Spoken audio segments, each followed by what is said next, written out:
regardless of political color and regardless of the challenges that I will face. And therefore, my being part of this event and this discussion is clearly to be a voice for those who are afraid to speak out for themselves, as I always promise myself that I will do. And I will continue to speak. It doesn't matter what the opposition will look like or seem like or how hard it is. I will continue to stand and speak. If I have to do it all by myself, I will do that. But I'm happy that there are other Indigenous people here this evening to be part of this conversation, to ask relevant questions and to listen to the facts about the event surrounding the wash. And I want the rest of Dominica to know that protecting our environment is very, very important. And it's even more important for Indigenous people, because that's what we've been doing for all our lives. For generations, I think we have done our best to protect everything around us, our lands, our seas, our rivers. And I always say that is why perhaps Dominica is dubbed the nature island of the Caribbean.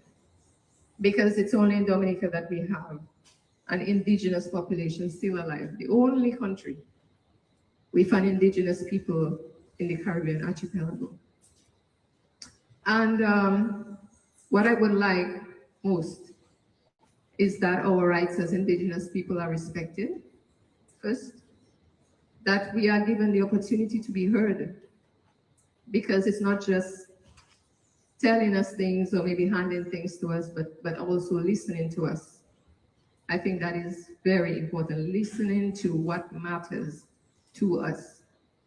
To many, the rivers may not be important. Maybe you have access to a jacuzzi, a big pool, but many of our people don't have that privilege. We enjoy our natural resources. And I would like to see that continue. And I will continue to ensure that we as Indigenous people continue to protect our environment, protect our lands, and speak powerfully all the time, never to be afraid of anyone or anything. And I want to thank all those across Dominica who have been giving us the support for the past months. Thank you so much for standing in solidarity with us, for recognizing our voices, and for giving us the opportunity to represent and really allow others to hear us.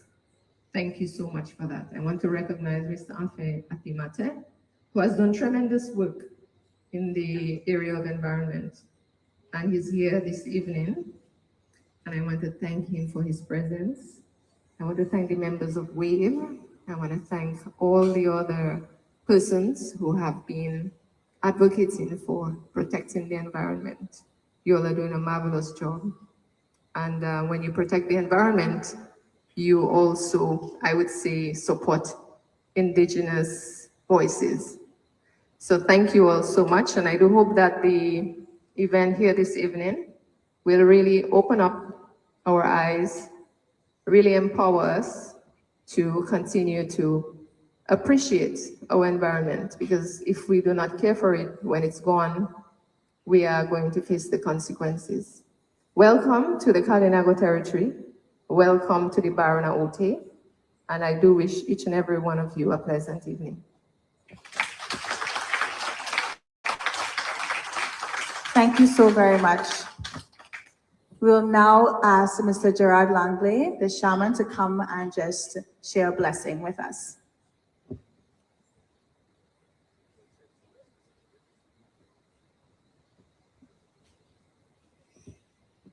Okay, Mabrika. Boiti Ariabu, Boiti Somoto. Okay, so as a Kalinago, I doesn't really like at the colonial setting when I'm going to do a prayer. I would like you to stand up and just form a big circle so I could do something indigenous, something like my Kalinago ancestors, as it was done in the past. Just leave your seats to form a big circle, right? Everything was done in circles.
Oriyatamuru Opiparurapa Verakubitamishan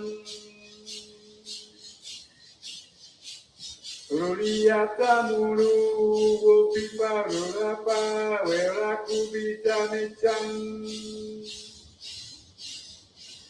Tawanatamuru Aike Isanduriton Tawanatamuru Aide Isandumikon Suryatamuru Opiparurapa Verakubitamishan Tawanatamuru Aide Isandumikon Tawanatamuru Aide Isandumikon Oi Shiri Tamusia Dayari Oi Shiri Omansani Anagoni Oi Shiri Rubai Kalinago Mankani Anagoni Oi Shiri Tamusia Dayari. O great spirit of our forefathers, O great spirit, give us Kalinagos the strength, O great spirit, to protect our beautiful island, Uaitu Kubuli, O great spirit. O great and mighty spirit, our forefathers have fought to defend this beautiful island for over 200 years, O great spirit. O great and mighty spirit, we ask you to give us the strength and the courage, O great and mighty Tamusi Adayali Sheri, O great spirit. Bring back that warrior spirit in us, O great Sheri, and give us the strength and the knowledge and the wisdom of our forefathers to stand up, O great spirit, and to defend this beautiful island, O great and mighty spirit, this Sheri Adayali Tamusi, O great Sheri. Sororiyatamuru Opiparurapa Verakubitamishan Tawanatamuru Aige Hitandomikon Oh, Ishiri Tamusia Dayali, Ehura, Ahakatu.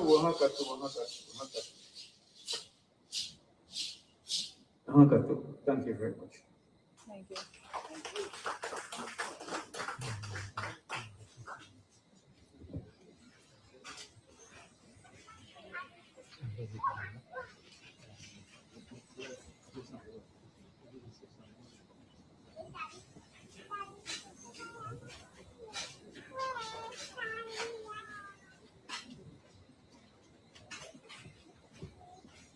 Okay, good evening to everyone. Welcome again. My name is Jerry, that's what you already need to know. So because we want to be all inclusive in terms of everything we're doing, spiritual, everything else, and also to a big part of what we're going to be doing here is a spiritual awakening. And later on, we will explain, or we will say why this is the case. I really don't think we could have chosen a better spot to have planted this seed here this evening than the Baranawuti.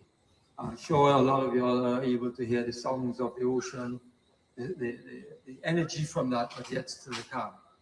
And so we're going to have one other song, which, you know, I will encourage everyone to sort of, if you want, close your eyes and just listen to all the songs, also the music. And from there, we will do the presentations. Okay? Thank you.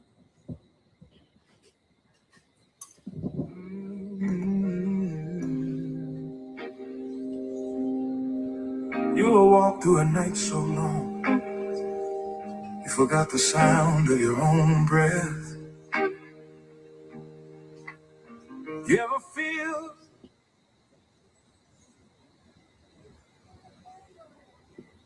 yeah, I've been there too. But every time I reach the end of myself, the shepherd finds me again, and he walks me home. The Lord is my shepherd, I shall not want. He gives me peace this world just can't flaunt. He lays me down by the water still, restores my soul, bends my will. Who holds your hand, child? My shepherd true. Who keeps you steady? When the storm comes through, when the road gets dark, I still sing praise. He's my comfort. He's my peace in the shadow day. He restoreth my soul when I'm low and weak. Put strength in my bones and truth in my speech. He leads me through valleys and I don't lose sight. For the shepherd walks with me every night. I walk through the valley, I won't be afraid. His rod and staff, they light my way. I'll stand in the shadow of the Holy King. Through the valley of my soul, his love still sings.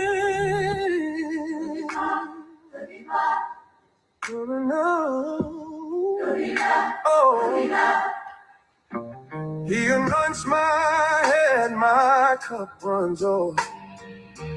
Mercy follows me forevermore. Though enemies whisper, though fears may rise, his grace is my armor, his truth my pride. He stands with you, the mighty one who fights your battle. When my knees grow weak, he helps me stand. I'm covered by his mercy, held in his hand.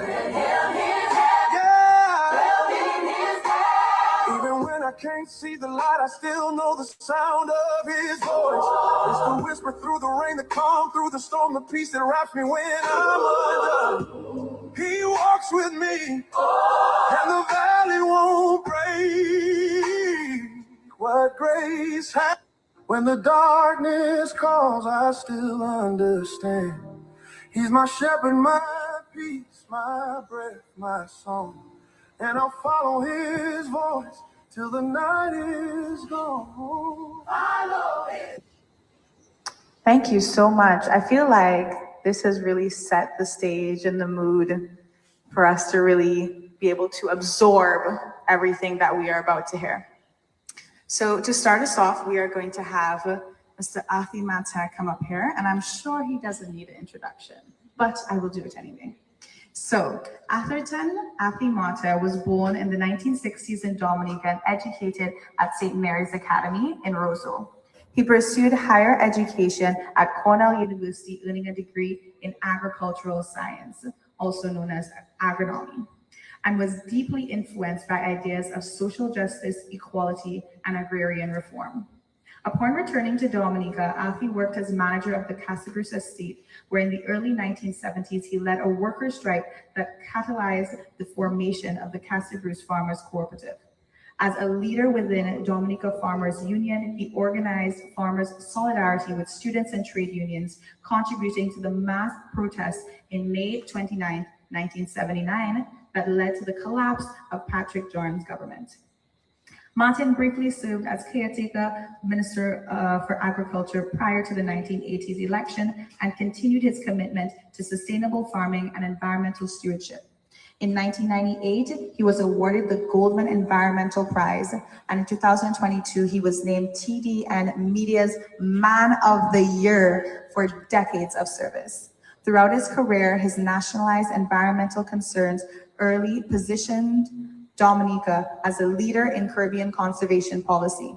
In recent years, Mr. Martin has emphasized the importance of promoting Dominican cultural identity.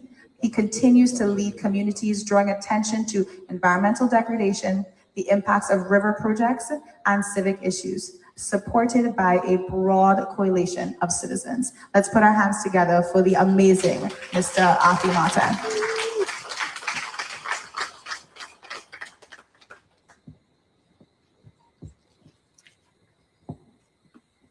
Thank you so much, Les Lassa. I am absolutely and completely overwhelmed. I am experiencing some feelings and some changes in my body, listening to the shaman, and just realizing how historic this gathering is.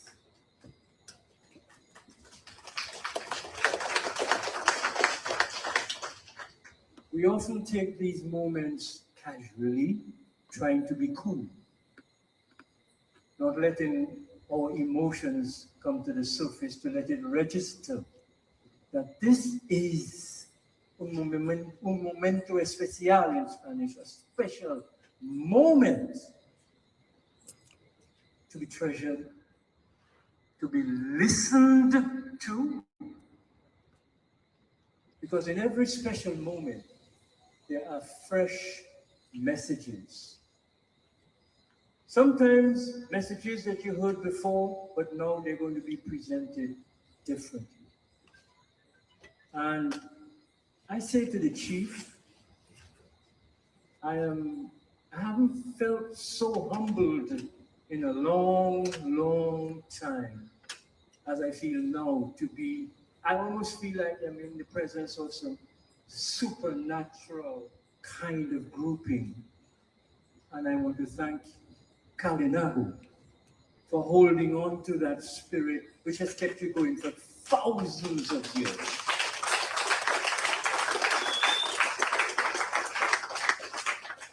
Unfortunately, the rest of us have lost most of that spirit. And part of the reason is that in what was called education, whether it be religious or other education, we were never encouraged to be curious about what we were being told. We were encouraged to be accepting. In fact, you got rewarded for repeating what you were told, not for asking, but why is it so? Is there another way? So many of us who grew up and were raised in a church, in my case, the Catholic Church, we never ever understood Scripture and the messages therein. And it was to our detriment, because it meant that we were missing a learning moment which could have driven us to a point where today we wouldn't have to be fighting to stop the desecration. We would be fighting simply to celebrate our naturalness.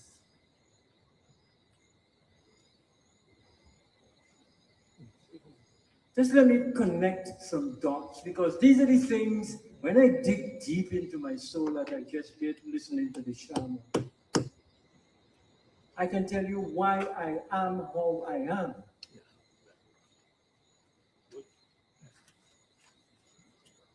There's this book, the Holy Book for Christians, called the Bible.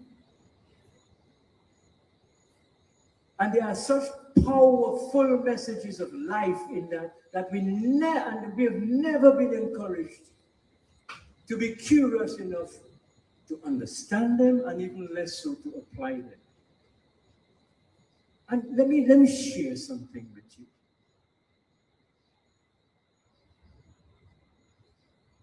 I'm going to call the names of a few places mentioned in that book.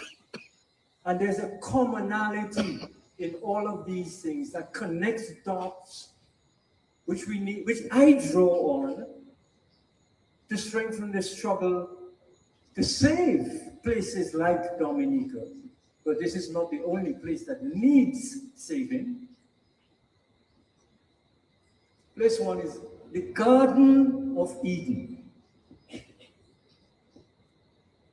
A place where so many things began. The garden captured the world. The River Jordan, from a garden to a river.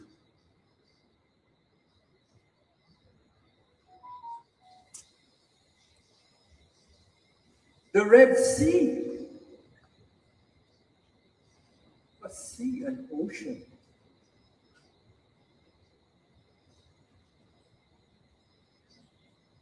Another garden, the Garden of Gethsemane.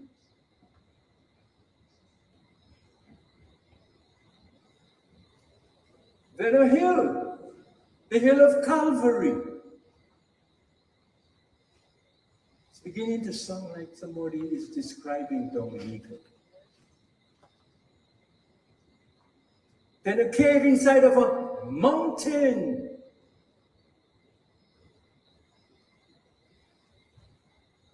My dear friends, the most powerful messages in one's life are not shouted. They're murmured, they're whispered. They come to you quietly in a moment of reverence. And for me, as I try to explain to myself, why am I so fixated and excited and focused on protecting things natural?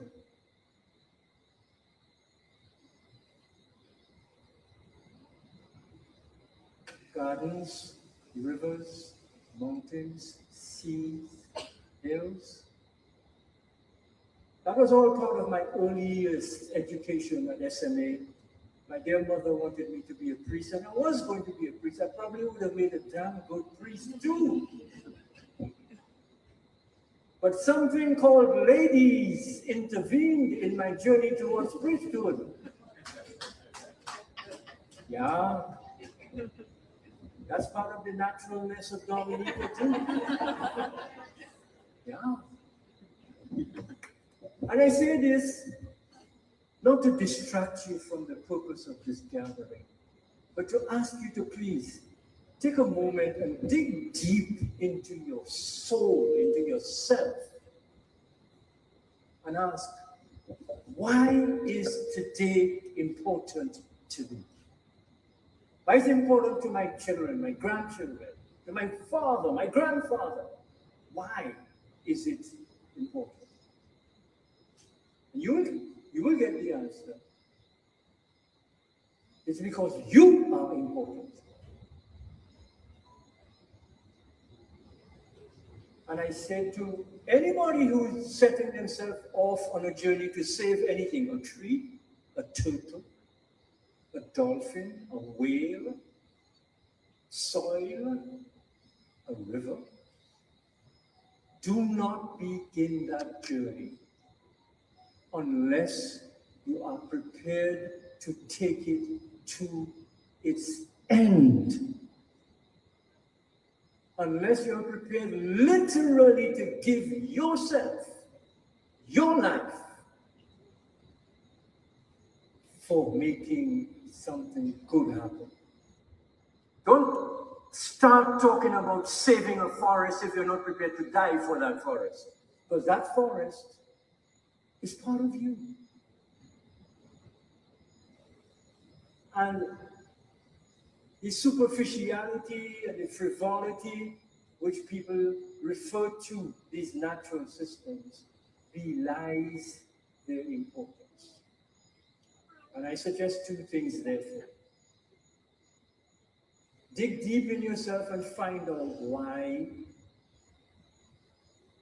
the mangling of a forest bothers you, why the desecration of a river bothers you. Find out why.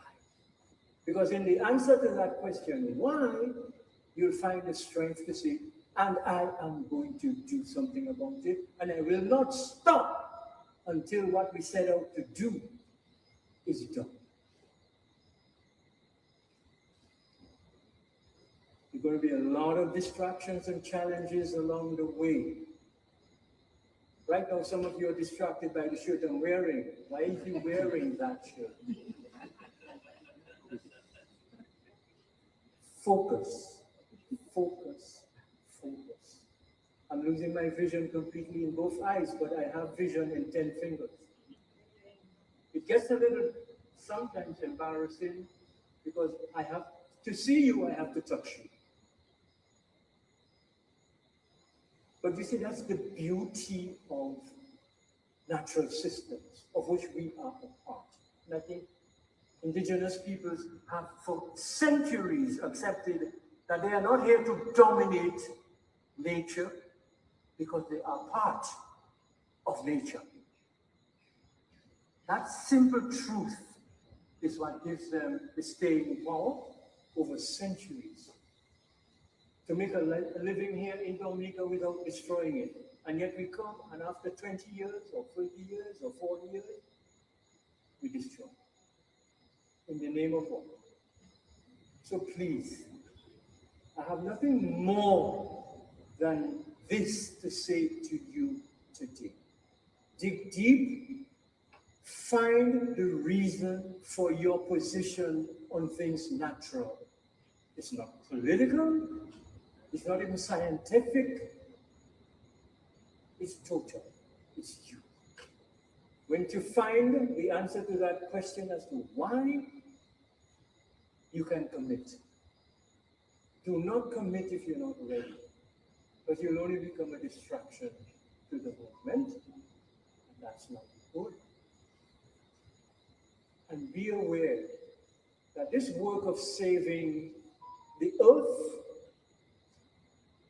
is eternal. When you say the prayer, Our Father who art in heaven, hallowed be thy name, thy kingdom come on earth as it is in heaven, what are you saying?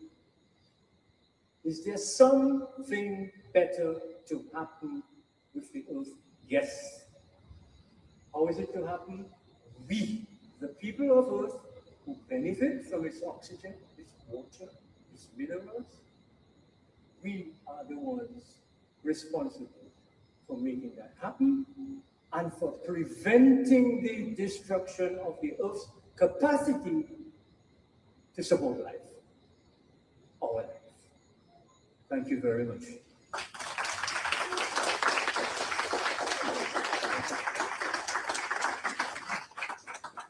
Thank you so very much.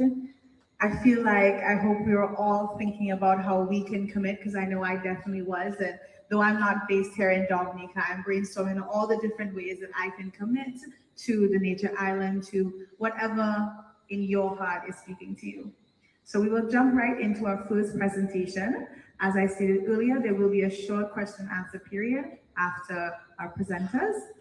So welcome to the stage, Gary and Janelle. So Gary Auguste is a Kalinago conservation biologist from the village of Tuna Concord. He earned both his bachelor's and master's degree in biology from the University of the West Indies, Cape Hill, Barbados. An assigned ornithologist, a bird expert, and researcher, his work centers on biodiversity conservation. He's an active leader in several youth, environmental, and climate justice movements at both local and international levels, and a strong advocate for nature conservation and education. He is also passionate about storytelling and hopes to further his interest through film as a tool for education and advocacy. Knowledge is key and we all have a right to it. So stay curious. And I'm sure we have all seen the video that has been circulating, the 2 videos that Gary made that were very, very well researched and well put together. So round of applause for Gary.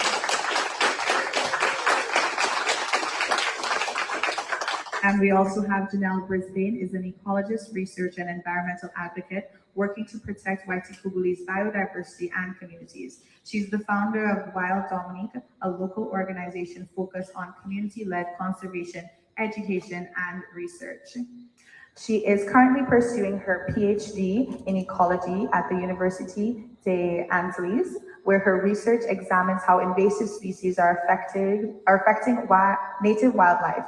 Janelle works closely with government agencies, communities, and regional partners across the Eastern Caribbean and is a strong voice for science-based decision-making, environmental justice, and the inclusion of Indigenous and local knowledge in land and natural resource management. Let's put our hands together for Janelle.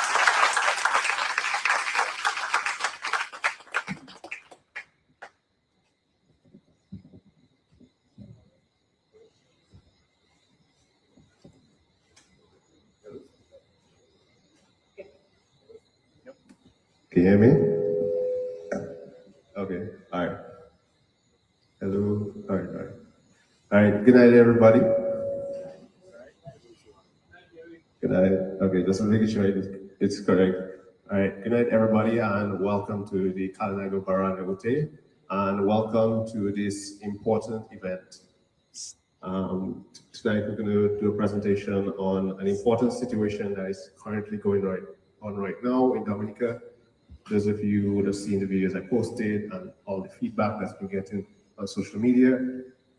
Janelle and I are going to present on our investigation we've been doing over the past couple months, because online you see a lot of opinions, a lot of feedback, but tonight we're here to present to you on factual information that we have gathered. So let's start. Thank you. So we each got our short introduction, but Janelle and I are ecologists.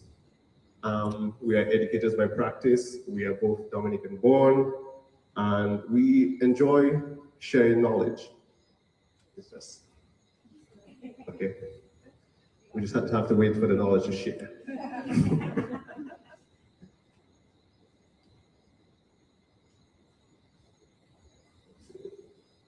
Yeah.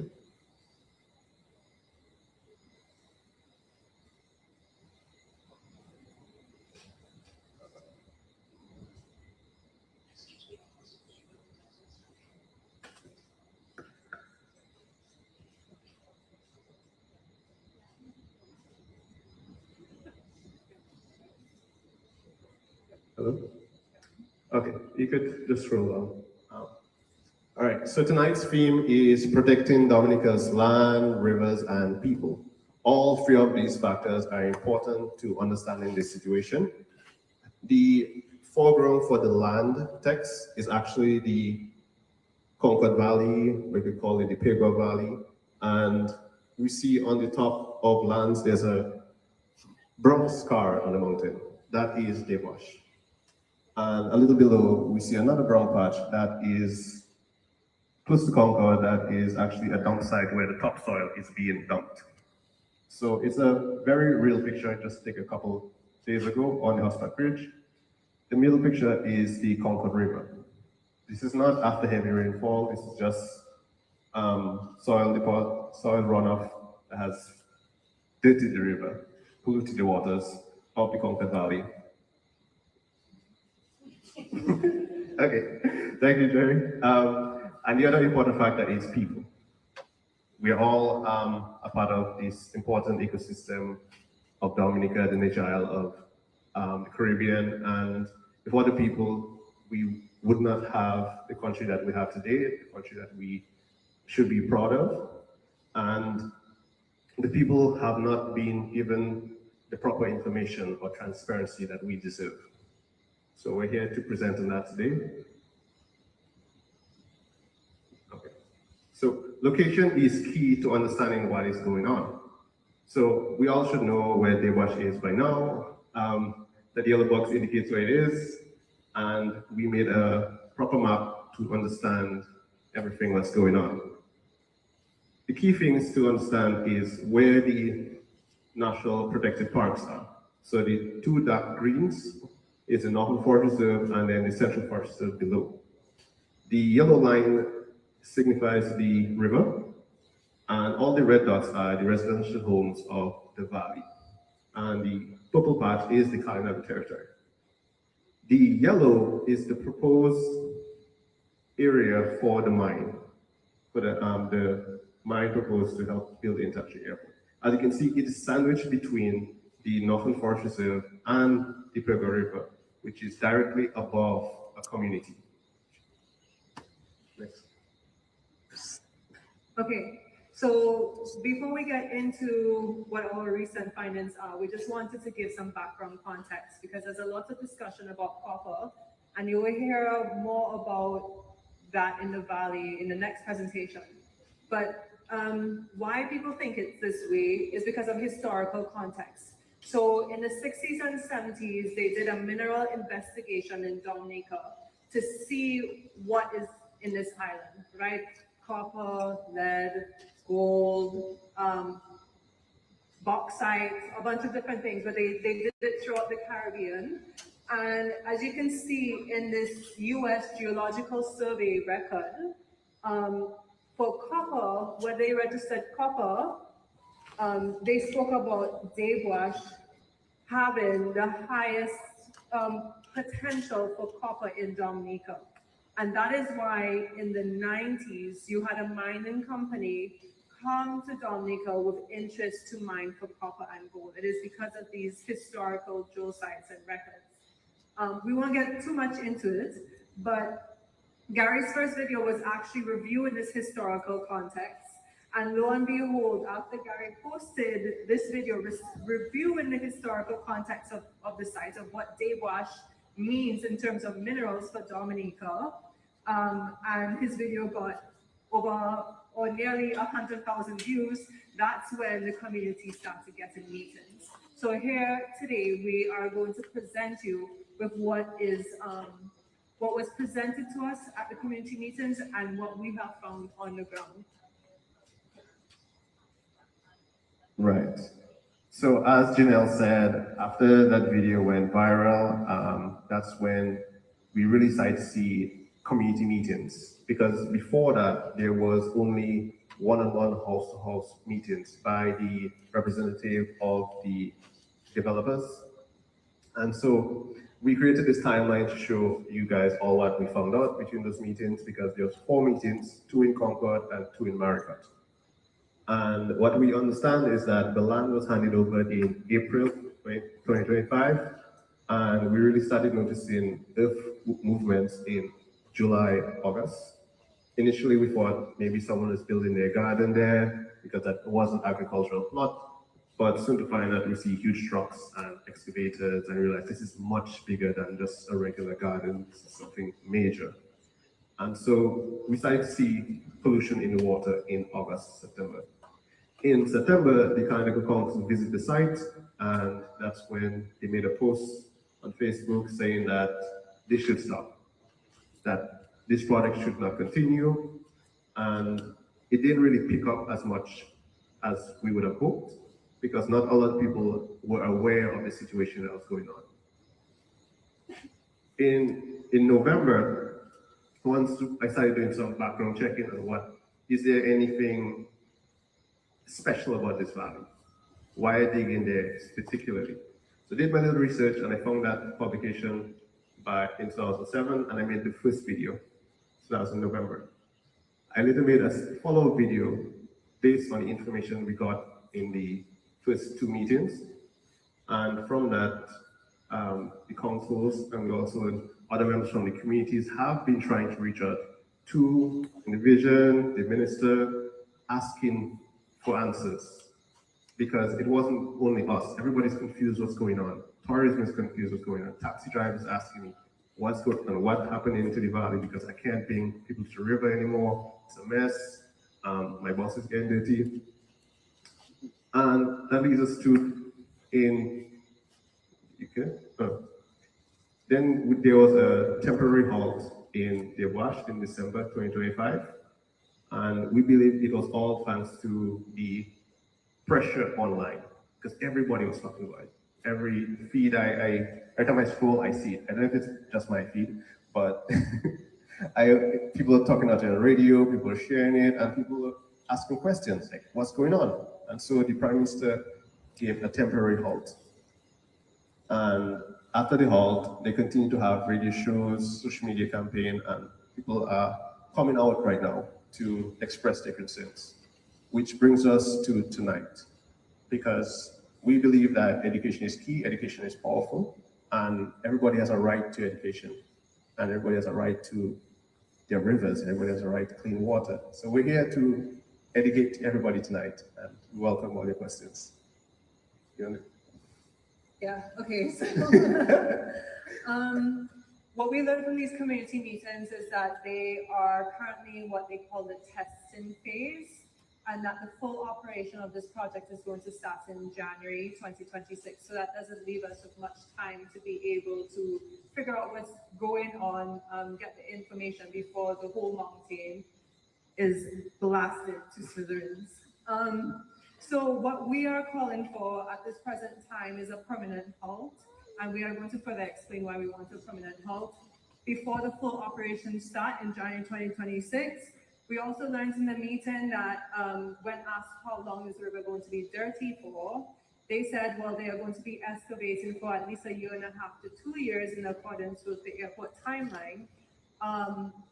So that's 2 years of a brown river and decades or maybe even centuries more of the after effects of taking out an entire mountainside.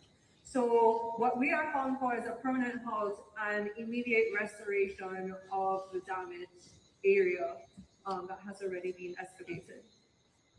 To give you some background context, right? So in these community meetings, we were presented with what they call draft ESIAs.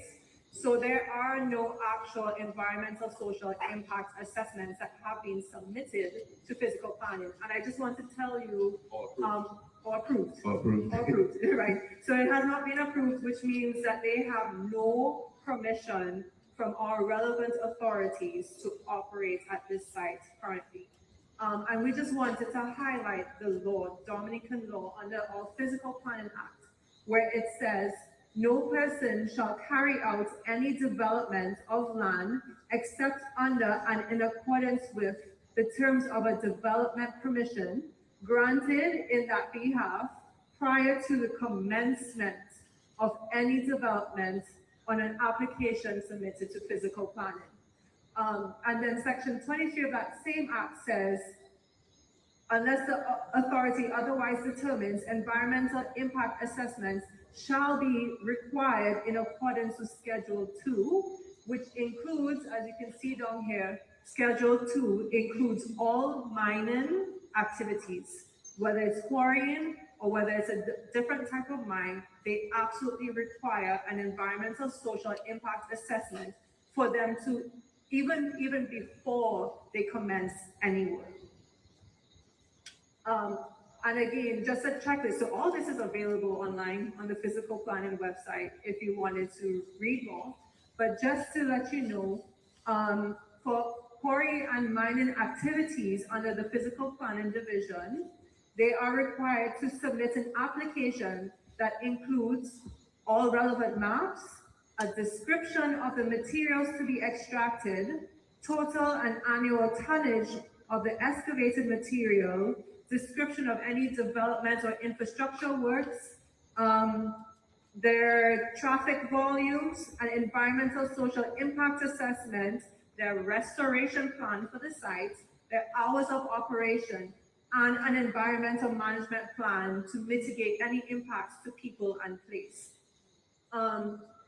What has also been told to us is that the reason why they are at Daywash is because Crapo Hall, the operations at Crapo Hall is depending on who you're talking to, I guess, from the representative, whether it's a government representative or developer, they have said that Crapo Hall is either very low in operation at this current time or is not in operation. So we actually visited Crapo Hall and Anthony because we found out from a community meeting past Sunday about Crapo Hall where they presented to us another draft environmental social impact assessment that Crapo Hall is in full operation.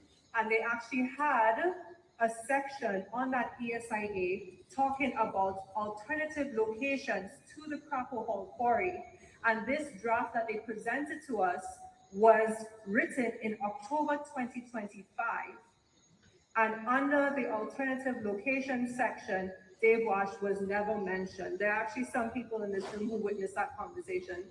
And we pressed them about that. Why was Dave Wash never mentioned? And they said because the quarries considered for the international airport were Anthony, which you can see on top of here, which they no longer operate, and Crapo Hall, which you can see here. This was taken over the weekend.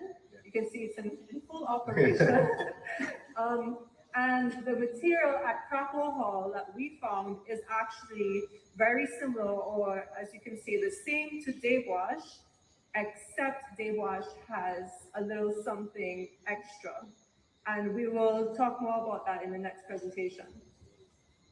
Right. So thank you, Jenna. So at the first meeting, we were only, at the first meeting in Concord, the only representative from the developers was an environmental engineer. He came alone, and at that meeting, I know the guy, and we were prepared with all our questions. We did our background information, and it was like, let's give him the benefit of the doubt because we don't know him, we don't know his expertise. And then he started presenting, and the first map he presented to us was this map on the side here, to your right. And the green blobs on the map represent the national parklands. But anybody who knows the maps or in the environmental space or even tourism knows this map is incorrect. I mean, look at it. Roads are even spelled wrong.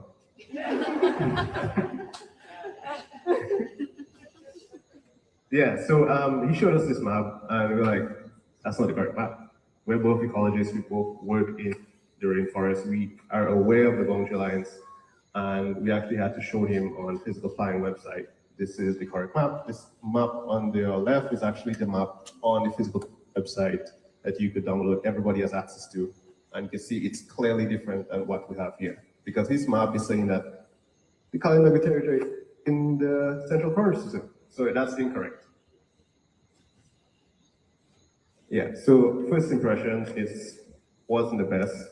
And so based on our own observations, and I've hiked that area and talking to past forestry officers, looking at the damage that's been happening, we believe that they were encroaching on protected lands. And now we have evidence that, not just from us, but like they are actually within the Northern Forest Service.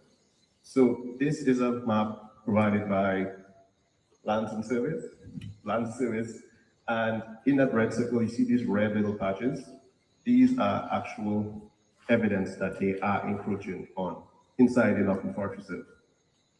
Also, before you leave it, we were told at the meeting that there's no way they're going to go into the protected lands. They will never do that. They even provided a buffer zone. And the buffer zone is going to, from going inside the park, as you can see right now, there's no space for any buffer zone. Speaking about this map, one good thing that came up from our pressure on the relevant agencies was that they then had to go into the site and actually establish or remember, I guess, remember what the boundary markers are. So our pressure has essentially gotten the agencies to go into the area, to do surveys, to observe the forest, to observe the river, and start producing the report. So that's how we managed to get this from the temporary halt last week, where they allowed for some investigation to commence. Yep. Right. Okay, so this red map here was taken from the first meeting we had with the engineer. Oh, I think I forgot to mention, at these meetings, these are public consultations, but we were not allowed to take any pictures, we were not allowed to record anything. That was the rules that the engineer gave us, or unless the meetings would not happen. I say it's a public consultation and we don't have a right to record. That's strange. So at that meeting, we got a we got a photo of the proposed area of the mine. So that's the red map here. So that's from his PowerPoint. We took that image and we questioned him. Thank you. Thank you. So we questioned him, like, is this the actual size? Like, yes, that's the size, and that's about 80 acres. So I was like, okay, 80 acres, I agree, I don't know. So I went home and I have a bit of GIS background, so I put it on QGIS, plotted the points, got the different coordinates, and lo and behold, it's about 160 acres big. So twice the size what he told us in the community it was going to be. Right, twice the size. Also, he mentioned buffer zones and it's not going in protected lands. I used the Northern Forest Reserve map. So this hard line between here is the Northern Forest Reserve line, and the orange represents the amount that is within protected lands. So it's about half of what they're going to mine is going to be within the Northern Forest Reserve. And yeah. Yeah, so we also just wanted to bring up another law, because we love laws sometimes. So this is our National Parks and Protected Areas Act. And in this act, it says very clearly, all lands in the parks and all lands set apart as protected areas are dedicated to the people of Dominica for their benefit, education, and enjoyment.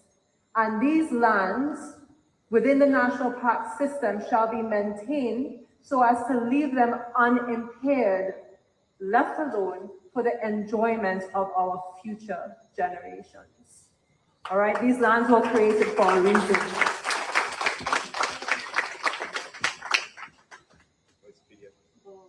Oh. Yeah, the video is not going to play in PDF for me. Yeah, I think it's okay. We could. Let's see.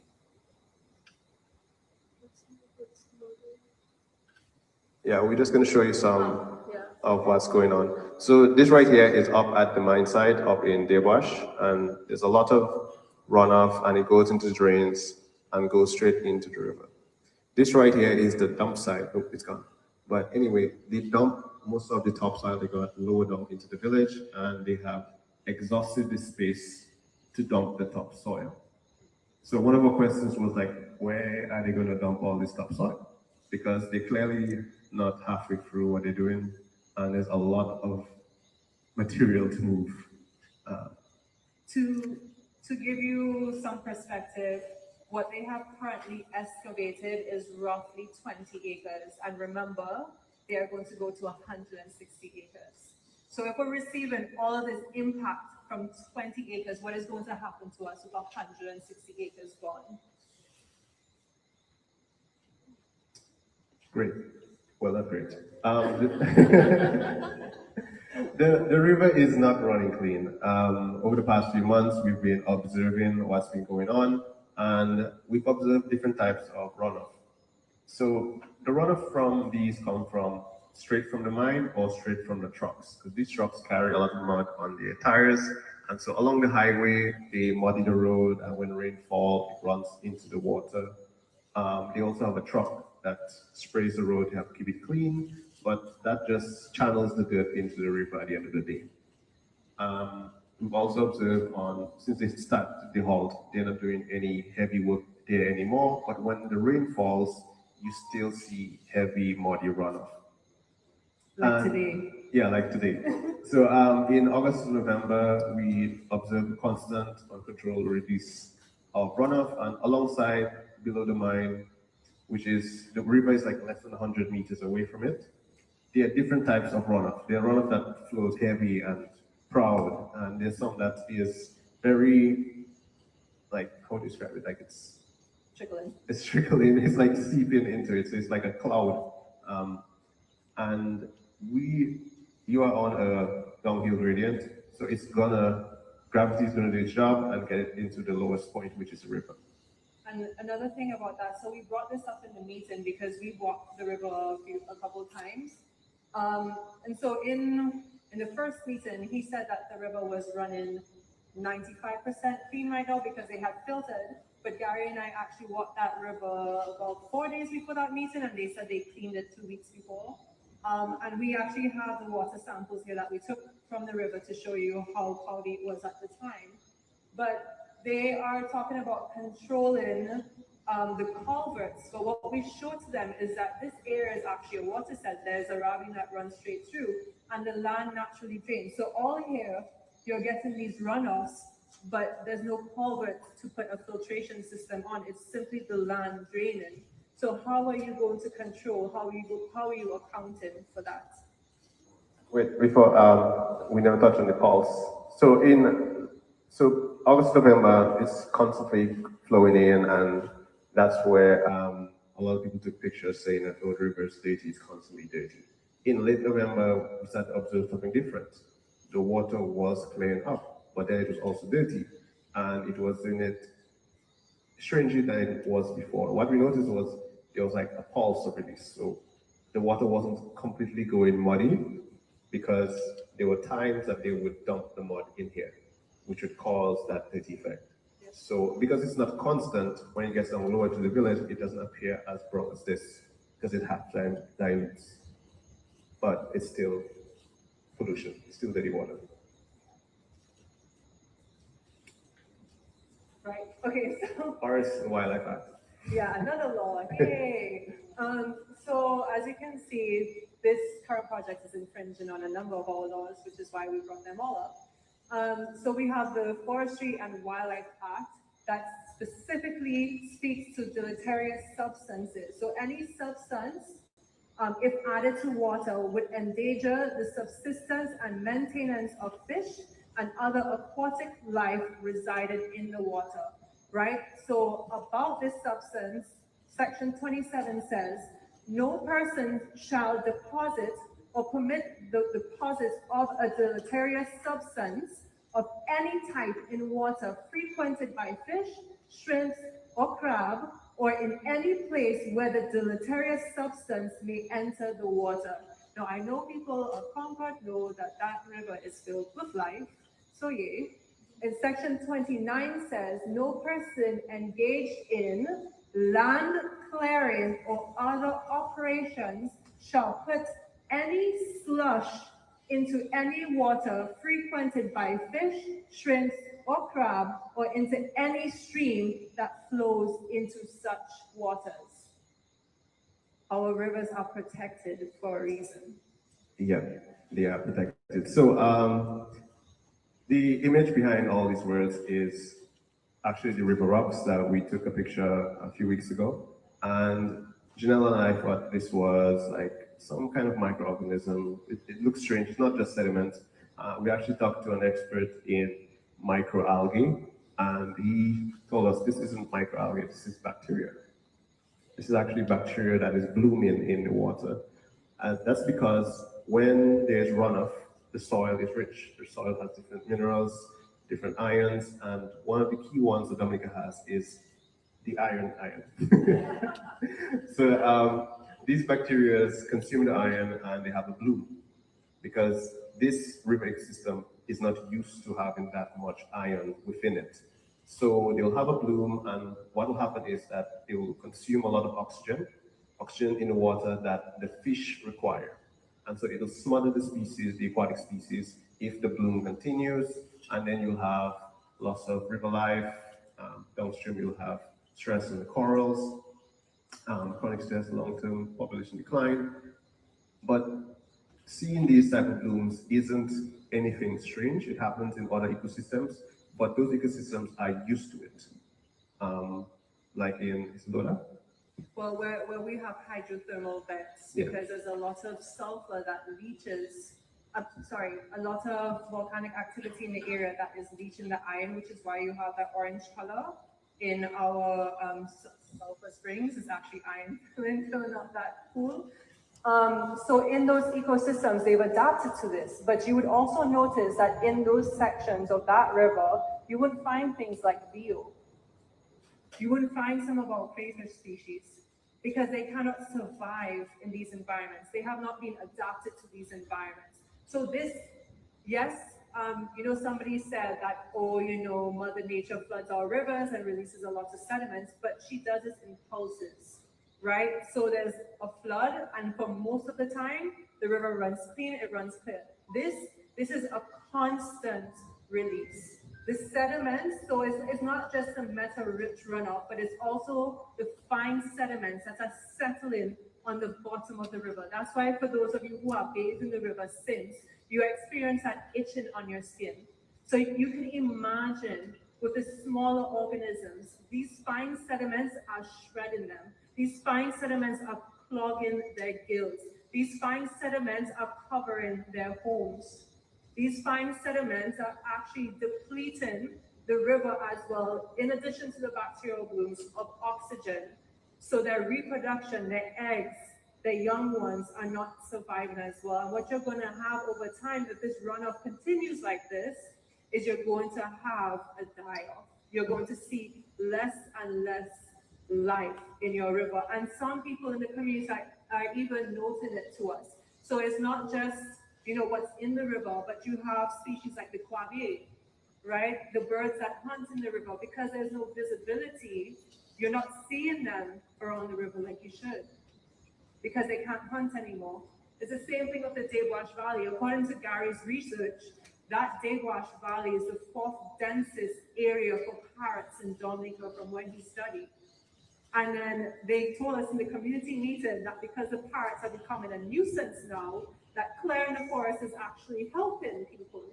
But you have farmers in the room who would tell you that because of all of this land movement in the northeast to east, that it's actually driving a lot of birds to their area because they're seeking refuge, they're seeking quiet spaces. It's not just the removal of trees, but it's also the noise disturbance. So you're displacing our wildlife, both in the air, on land, and in the river by this activity. Great.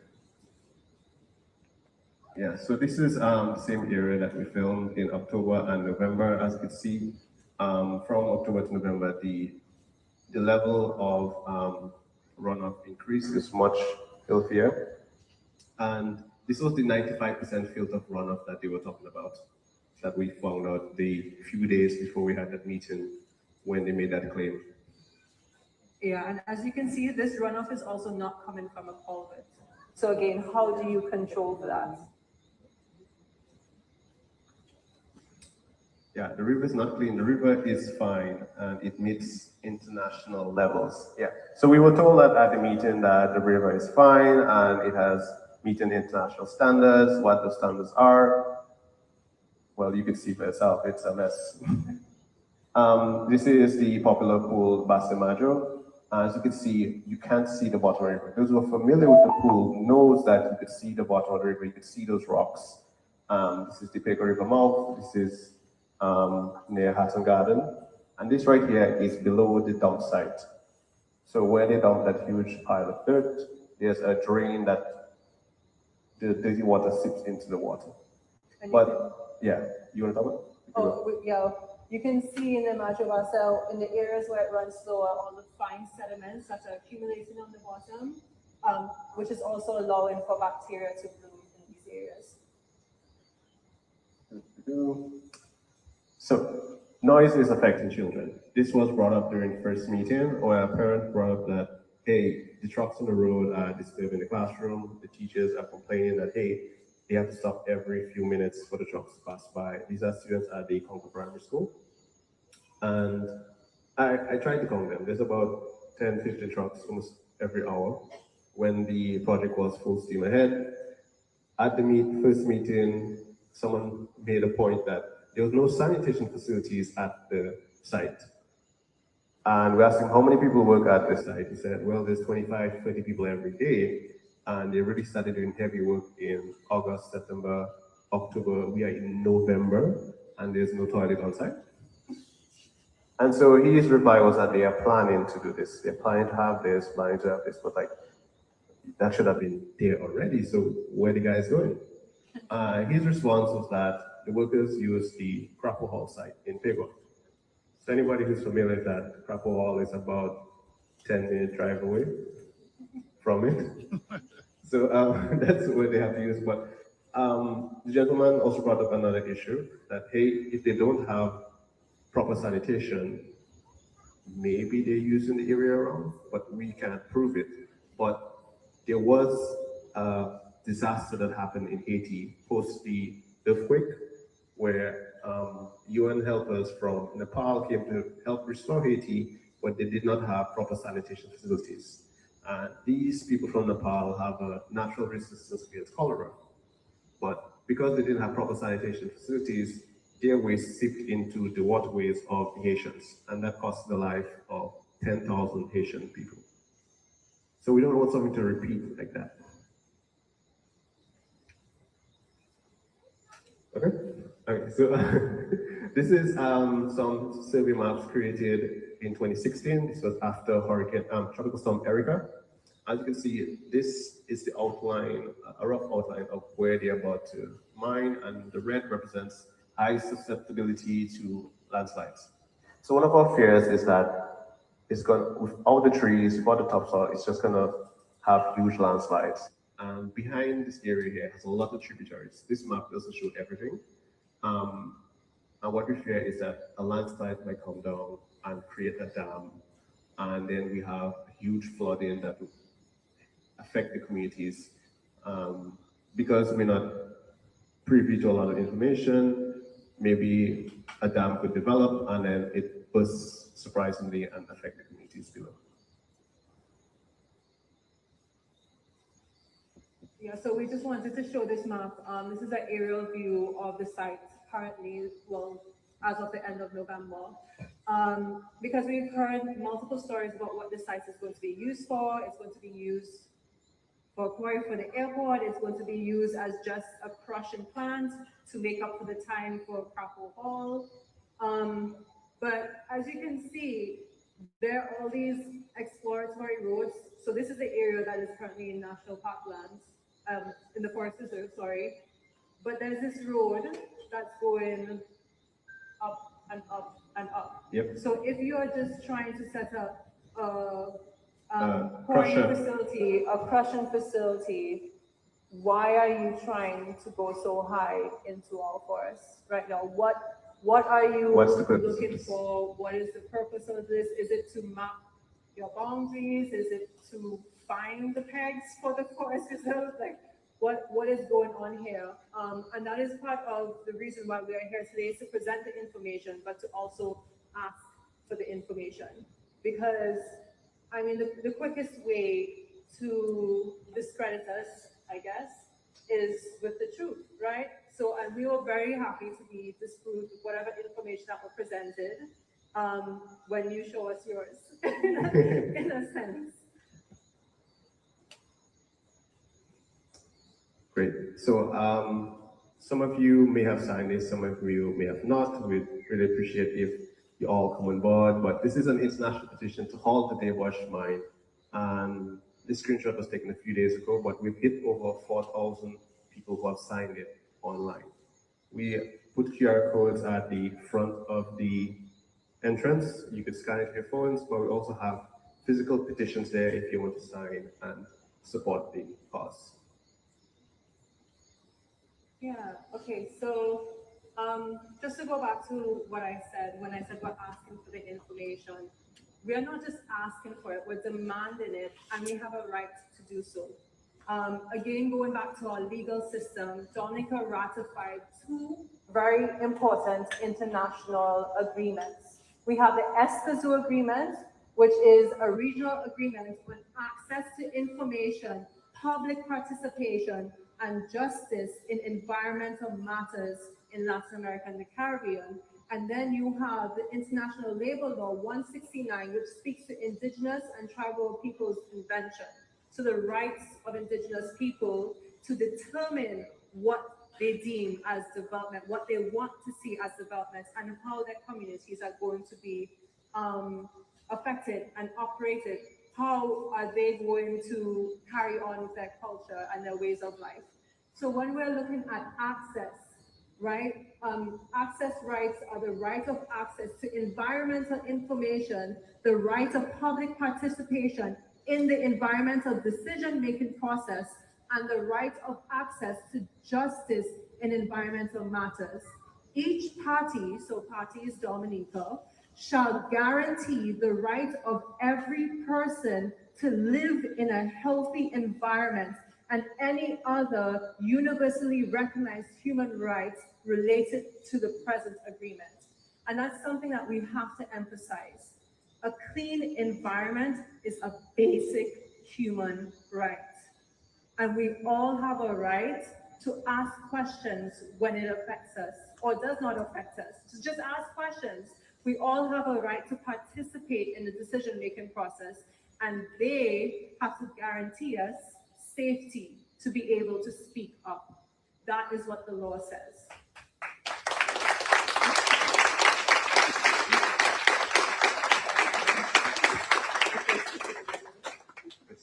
Yeah, so we want this stopped because we honestly do not see how they can continue and not infringe on the law. But this is an artistic impression, by the way, of a mine inside of the Daywash area. Yeah, the first picture's not loading right now. But we want to know what you think. So let's give a round of applause before we start our gymnastics. That was fantastic.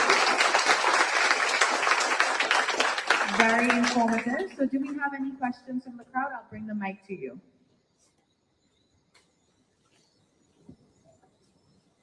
Thanks, Janella and Gary, for your brave stance on this and your expertise. It is being said that it has been halted, but when I passed there today, there was activity going on. Do you know what is going on right now? So to say it more specifically, there was a halt of some operations, and that they were halting, I believe, until Monday that passed, for them to be able to, I guess, understand better the paperwork and put the necessary paperwork in place. What we understand from one of the agencies is that they are continuing to operate in the area that they have already cleared in the meantime. We're not sure what exactly is going on, but that is the information we've received. Thank you. Yeah, I also want to commend you, Janelle and Gary, for your bravery and your research and your time and it's inspiring for all of us to be here tonight. I wanted to ask a question about a slide from the earlier on. It said something about the rights to that land had been given, the exploratory rights had been given, but to whom? So when we're talking about they, who has the rights to do this activity? Oh, you're talking about the timeline? Yeah, on the land. timeline, like who is actually, what company entity is in charge of this project? Yeah, okay, so what we learned from the community meetings is that the project directive is coming directly from the Office of the Prime Minister. The developer is Montreal Management, and the subcontractors are the Chinese Railway No. 5 Engineering Group, or CR5. So the land was essentially handed over, I guess, by the public sector to facilitate this project. So Montreal Management has the right to, can you be more specific about what, or the, well, so when you say it was handed, what does that mean? So we haven't seen the documents, right, to understand what the terms are for the land, what the MOU is between Montreal Management and the agencies that handed over the land, or the documents that tie this site to the airport. So we actually cannot speak to that. We can't tell you what their right is. We can't tell you fully what they are doing, but the community has been asking for months for the information for us to understand better what their intent is behind that site. But our thing is, if your intent was so simple, you would present the documents. Big, huge problem. Yeah. We'll have 2 more questions, but before, PV551, your car, PV551, your lights are on. So if that's you, you might want to go, you know? Yeah, thank you and good evening. First of all, I want to commend you for your immeasurable work. We cannot quantify what you have done. Basically, I wish to know whether you have engaged any regional or international entity in assisting your group and Dominica, those who wish to have this project stopped at the wash.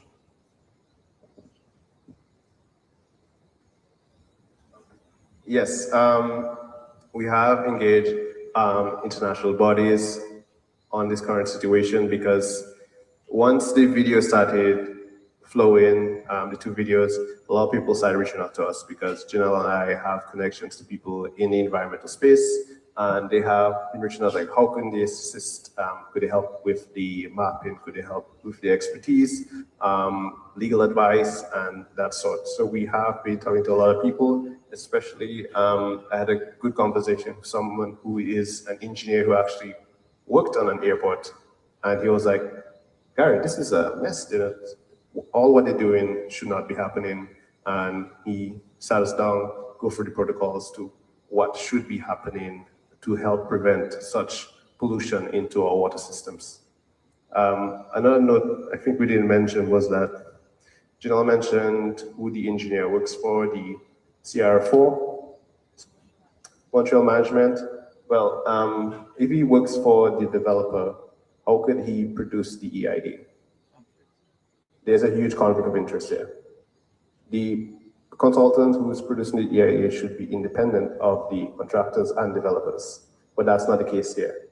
And someone confronted him at that in one of the meetings. I said, well, Dominica doesn't have a lot of capacity, and that's just how things is here. So it shouldn't be that way. And we don't think the EIA that is currently being drafted is fair. And we've also, I mean, people have reached out, but we've also done our fair share of reaching out to our networks.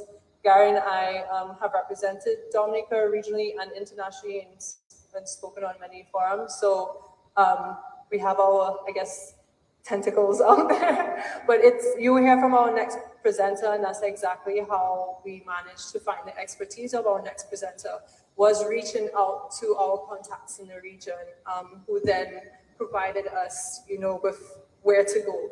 Because I mean, this is happening in Dominica, yes, but it's a regional occurrence. It's a global occurrence. So there are lots of people in our neighboring islands or neighboring islands who have gone through sadly similar situations and know how to help us navigate this one. We don't have to reinvent the wheel. There is a support out there, and a lot of people are ready and willing and able to help us. So, not clap because I have one hand, but again, commend you on this and taking the stand and being the first one to, you know, set the stage. But in terms of addressing how we can stop this and being solutions oriented, I have done some research and found that we actually can file a formal complaint to the International Aviation, or the body that regulates the formation and the development construction of international airports. So it's an international civil aviation organization, and we can file a complaint with them because one of the requirements when you are building an aerodrome is that you have minimal impact to the communities and also to the environment, and also that you must do environmental impact studies, and you must community engagement, none of which has been done either for the site at Wesley and especially not for the site at the Wash. So I represent an organization that already has drafted a full complaint letter to all of the people involved, including MMC, including CR5, including the international regulatory body. So, you know, there's things we can do. And hopefully this forum will get enough international support that we'll be able to do what we can to raise funds to to draw legal representation from outside of our Dominican communities. I guess what I'm saying is that we have ways we can go forward. We just kind of all need to get together and collaborate and do what we need to do. And by any means necessary, like stop this from happening. Thank you very much. I just want to add on one thing to what she said. Thank you so much. We found out in the meeting last Sunday when we were discussing Capitol Hall, or the developer was discussing Capitol Hall with us, that there are 8 environmental social impact assessments drafted for the airport, and only 2 of them have been approved. So I don't know what 2, I believe one of them, from what we understand, is the crushing plant at Hatton Garden. I'm not sure what the other one is, but we really need to hold people accountable and find out that information. Okay, good evening, everybody. Quickly, I want to commend Gary and the lovely lady here, and also the lady who just spoke. I'm an aviation security officer at Douglas Charles, and I want to make my voice heard because I'm also I'm from Concord, that's where I live, and I'm greatly affected by what is happening. And I'm not ashamed to say it because I've said it in the week at work. Some days I only get to wash my work uniform, and that's about it. For months, I'm not able to wash because the Roscoe is not on, and the river is a mess. And my children basically lives in the river.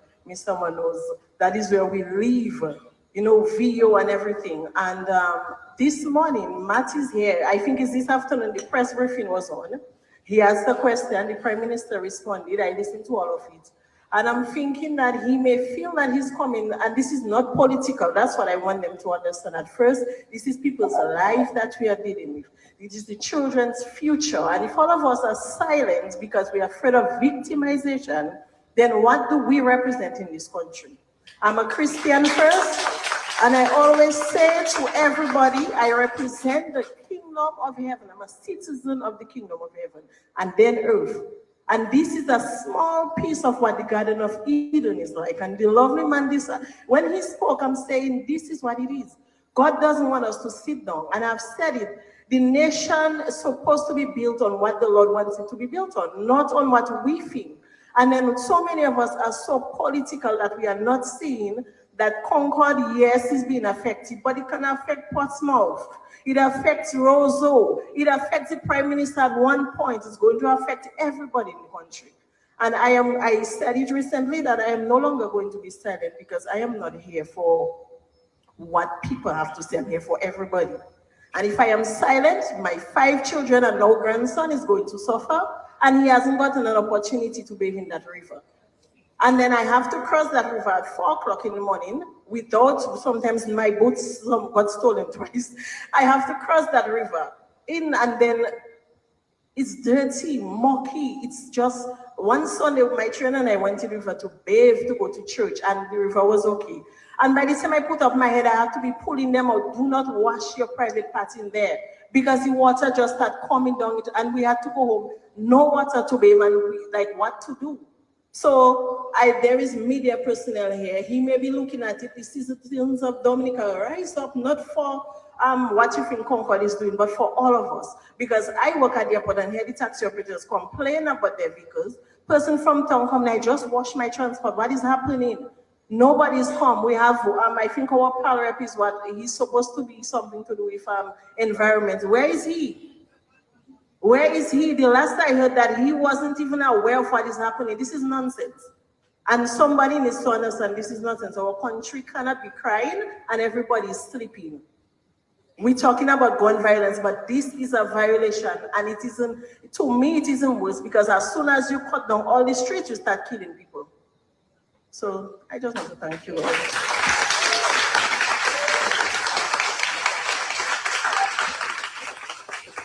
Thank you. Very well said, Nicola. And we didn't even get to touch on that human aspect that's affecting the community. And I'm so glad you stood up and said that, because not everybody has access to their own water system. For those of you who don't know, tuna means water. And where I'm from is Tuna Ute, or Tuna Water Village. And so we have a lot of tributaries that feed into that great river, the Concord River. And a lot of families have their own water system, but some people depend on Duasco. And as you're saying, not all the time they have water from Duasco. So then people were like, well, we have the river right there, we can just use it. No, we don't have that privilege anymore. And it's a shame to see what's going on. As you said, we do, our partner is the Minister of Environment. He's not aware of what's going on. Last time I spoke to him, he said he's investigating the matter and he'll put out a statement on what's going on. But so far, we haven't did anything, but we will continue the fight without the minister. Yeah, also I just want to mention that, just for knowledge, the Prime Minister, the President, and the Minister of Environment were invited to this session because, again, we're all inclusive. They're not here, I guess they chose not to come, but, you know, people are asking where is the Minister.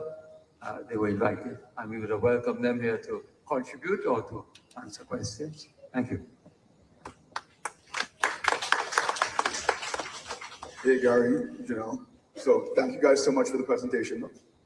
I myself, I'm a project manager, I work in construction. I've had to deal with a lot of remediation systems and those kind of things when I'm doing work. And a lot of the time it's, oh, but this is a more expensive option. How do we find a cheaper option? I know you talked about one of your friends and one of the guys you guys talked to in international media, and they said, oh, this is not being done the correct way. I know that one option is nothing changes. We work exactly as is going on right now, which is what the government wants. The other option is stop everything completely. I think there has to be somewhere in the middle where, as you said, doing it the correct way.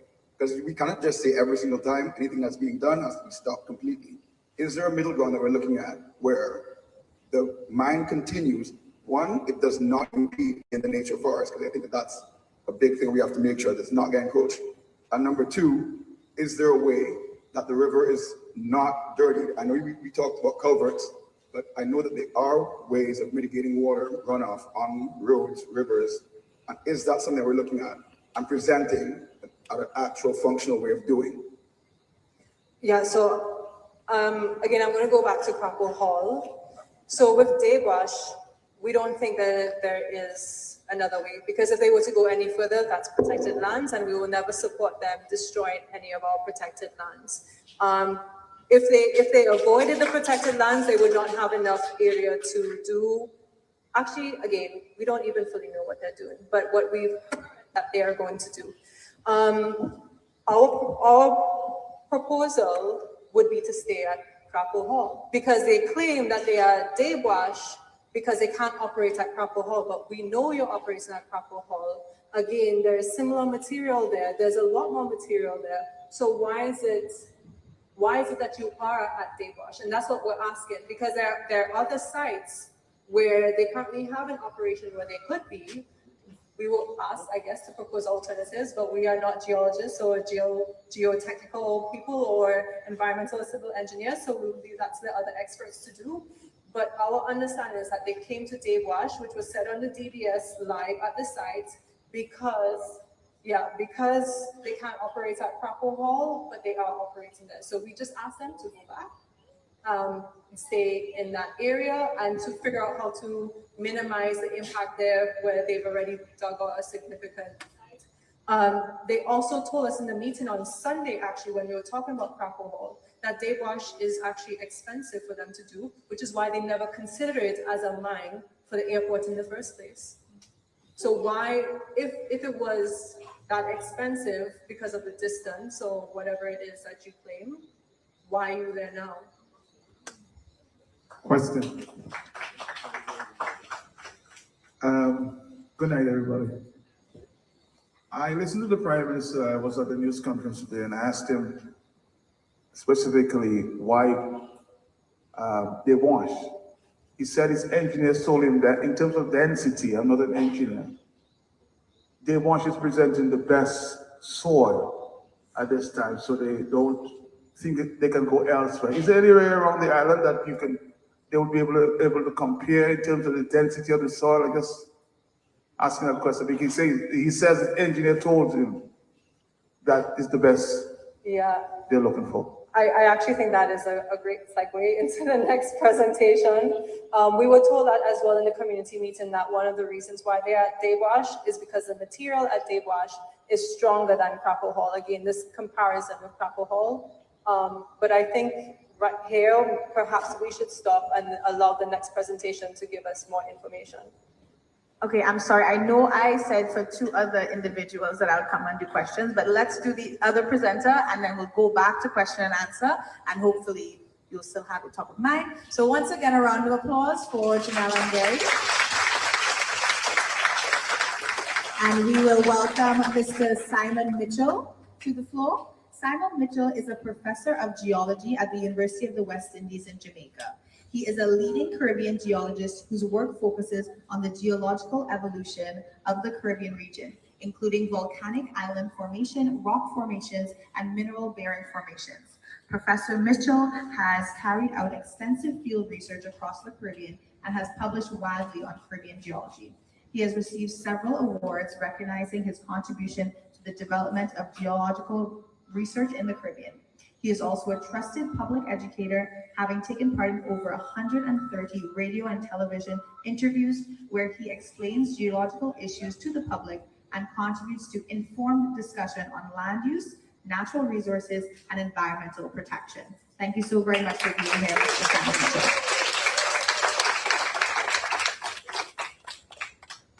Thank you. The first thing, as you can probably hear, is I've got laryngitis. So I'm going to do my best. Hopefully we'll get through this. So, if we look back, if we look back in time, this area came up as interesting, really to the British, when they were still colonial masters of these areas. And they were looking across the area and really looking at the different potentials for the different islands. Now, the way they do that is they go out and they look at rivers, they collect sediment samples, and then they look at the metals in them. Now, most of that information is gone, and we can place bits of it back together by looking at reports. And you saw one of the reports before. And they were very short, but some of them still exist. Now, the first one was 1966, which was done in Britain, and that one was 71 samples taken from rivers across Dominica. And what they did was, there were 3 from this particular river system. And what they did was they looked at them and they found out there were levels of copper in those river samples up to about 200, 250 in some cases, parts per million. That's 0.02%. Not much. But it indicates there is copper around. Now, there wasn't a particular concentration anywhere. So it went on to 1969, and at that point, Guyana, the British Guiana Geological Survey, came to Dominica and started some studies. And that's where they identified this area as containing copper deposits. And they got certainly 200 parts per million, again, this time from rocks. And that led them to go and do a drilling exercise. And so they drilled here at least 3 sites, and they got copper up to 2%. So what we know is that this area was looked at, and there was a suggestion that at depth, there is probably copper. Now this, of course, led to BHP looking at the area, because BHP picks up things every so often, and thinking this might be an area to actually explore. And of course, they didn't at the end of the day, because again, people got up in arms and wanted to go against it and said, no, we don't want this happening. Okay, so there is a likelihood of things. And the other thing is, where there's copper in these systems, especially the volcanoes, there's often gold. So there's also the gold aspect that comes into play. So what do I do? Well, I mean, I look at rocks, okay? I'm a geologist, I look at rocks. I look at them for any reason. I'm looking at these rocks to trying to explain to you what they are and what they mean. Because if you understand what they mean, you can make your own informed decisions about them. And I think that's important to have information, to have fair information. So I've been here for 4 days, and we've been sampling around this area, and we've been looking at the rocks. And what we do, we go around with a big hammer, basically, knock bits off. Some people have probably seen this. Then I use a hand lens, basically to look at the rocks. So you have a little loop, and then you look at the broken rocks. And if you've got the expertise, you can work out what they are. And you can see minerals in them, and you can see metals in them. Okay, so it's very easy to go through and actually do this sort of thing. And I've done it in many countries, this particular aspect. So what we're going to do is to look and see, okay, we talked about the history. Is there evidence in this area of these sort of things? What is the geology of this area? What does that tell us about it? How, I've got to give you a little geology lesson, my friend. Okay? I can't talk about things unless I explain something to you. So, you know you live in a volcanic island.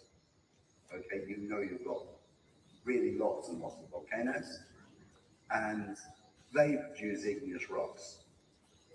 And igneous rocks are not all the same. They have different proportions of what we call silicon dioxide. So on this side over here, I've got the increasing the amount of silica. And based on the amount of silica, we can name. So those with low proportions of silica are called basalt. You go up through these others like pandas, type bits. And that gives you. And there's other things. So the basalt is dark. I'm going to see some of these in a minute. And the calcite is pale. The lilac is pale. Now, the other thing is that the amount of gas in them is different. The temperature is different. The temperature is different also. And they have different characteristics. So when you have the basalts are running. Okay, they're not viscous. So what you find with those is that they produce lava flows. So when you go on the television and you see something like the eruptions in Hawaii, you see these flows. Okay? And that's one sort of type of eruption. But additionally, when you get the more acidic ones, they have much more gas in them, and they're not running. Okay, they're much more viscous because they don't like to run. And that means the type of eruption is very different. The eruptions are explosive, and you know that. You see the blocks and things in some of the deposits. And what I find is that these sorts of different rocks often form at different times. So if you look at the older rocks in Dominica, they're basalts and basaltic andesite. If you look at the rocks in the modern volcanoes, they're actually up in these andesites and basalts. So there's a difference. And another difference is that it's these more silica-rich ones which are associated with the mineralization of copper. So that's the sort of things that you see. Okay, so we worked our way through this area, and we did one transect up a ridge, and we did the obvious transect along the road, and we sampled all the rocks along the road. Okay? So what we found is that we've got two groups of rocks in this area. There's one called, I've got the A in here, and this is a basaltic andesite. Now this area is part of the oldest part of Dominica. When you look at many countries, many islands, old rocks are many, many millions of years old. This is the oldest part, but this is only about 6 or 7 million years old. Okay, so in the global context, it's not very old, but for Dominica, it's the oldest you have here. Okay, now associated that we've got these andesites, and the andesites are really quite altered. A lot more silica in them, so you've got these pieces of quartz, and you'll see some of that. But also, you probably can't see it, but all these little spots on there, all of those are some of these metallic minerals. Okay, and they go by the name of pyrite or fool's gold. Because people find them, they think they've got gold, and it's not gold. But that being said, it's an indicator. It's an indicator to other things there. And so when you see lots of this pyrite, you know that there's going to be a closely related one, which we call chalcopyrite, pyrite, which is the one that contains copper. Okay, so pyrite itself is just iron sulfide, but chalcopyrite is copper sulfide, or copper iron sulfide. And that's one of the major pores of copper.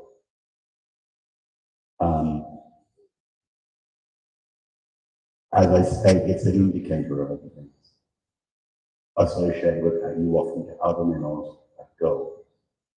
Now, the other thing is that there's also an anomaly in this area, which also has lead and zinc. So there's also some lead and zinc in these areas. Okay? Now, I just ringed in here, got a ring here. That's the sort of area where we found the pyrite. Okay. And where is the area where the workings are? Coincidence, maybe? I don't know.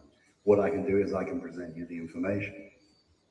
Okay, so let's have a little look at some of these minerals. So we have these nicely photographed for us this morning. And I've actually got the specimens if anybody wants to see this. Okay, so this is one of the more basaltic ones. Okay, so this is basaltic. You can see it's dark colored. You can see it's got crystals in it. So these are the crystals. Okay, pale crystals. They're things called feldspars. It doesn't really matter. That's what they are. So these are crystalline rocks. Okay, and that would be the lava flow. Okay, now, yes, lava flows, basalt lava flows are good for things like making aggregates. So in other words, when you're making aggregates, they are good. You crush them, and you get a rock which is relatively useful in that sense. But not always of a high quality. Okay? And most, or many of the quarries are working basalts. So many of the quarries, and we visited several other quarries, on Dominica are actually working basalts. So the question would be, how good are the basalts in all of these quarries? Okay, do they meet the rock standards or not? And we'll come back to that. So let's have a look at another one. So this is another one. This one's actually got some pyrite in it, but you can't see it. I've got one which hopefully you will be able to see the pyrite. But this one again is a basalt, and this basalt has got, again, it's got crystals. You can't see them so clearly. All right. But we were talking about the iron getting into the river. Okay, now, the reason these rocks are dark is partly because of the fine grain, but also because they contain dark minerals. And those dark minerals contain particularly iron and magnesium. So what happens in a tropical environment is that these rocks rot, is what I like to say. Okay, it's warm, it's humid, there's thick soils, and what actually happens is that chemical weathering breaks down the rocks. And you've got to think about it. Where do they form? They formed at the surface, but they were hot. So the minerals that actually crystallize are stable at high temperatures, something like 800 degrees centigrade. So when they're sitting around at 30 degrees centigrade in this nice, warm, tropical environment, the minerals don't like it, and the minerals break down. They break down and produce clay, and what you end up with is these thick clays which coat your mountainsides, your steep gullies, which are basically the weathering down and the cutting of valleys through the volcanoes. And so you get a lot of these iron minerals coming out and going into the clays. And so you get lots and lots of clays. And of course, they're all locked down by the vegetation. So it's only when you get a natural landslide that, you would get some siltation and material being transported into the river systems. But of course, if you set up large quarrying operations, then what actually happens in that situation is that you expose a large amount of these clays, and these clays then have the ability to be running off for the complete duration of the quarry.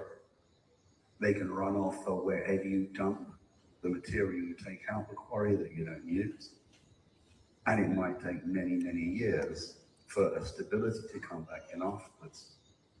And in that same time, you're probably not going to see the same trees come back. The ecosystem will be different because the invasive species will get in there first. So when you look at these rocks, you've got to think about that.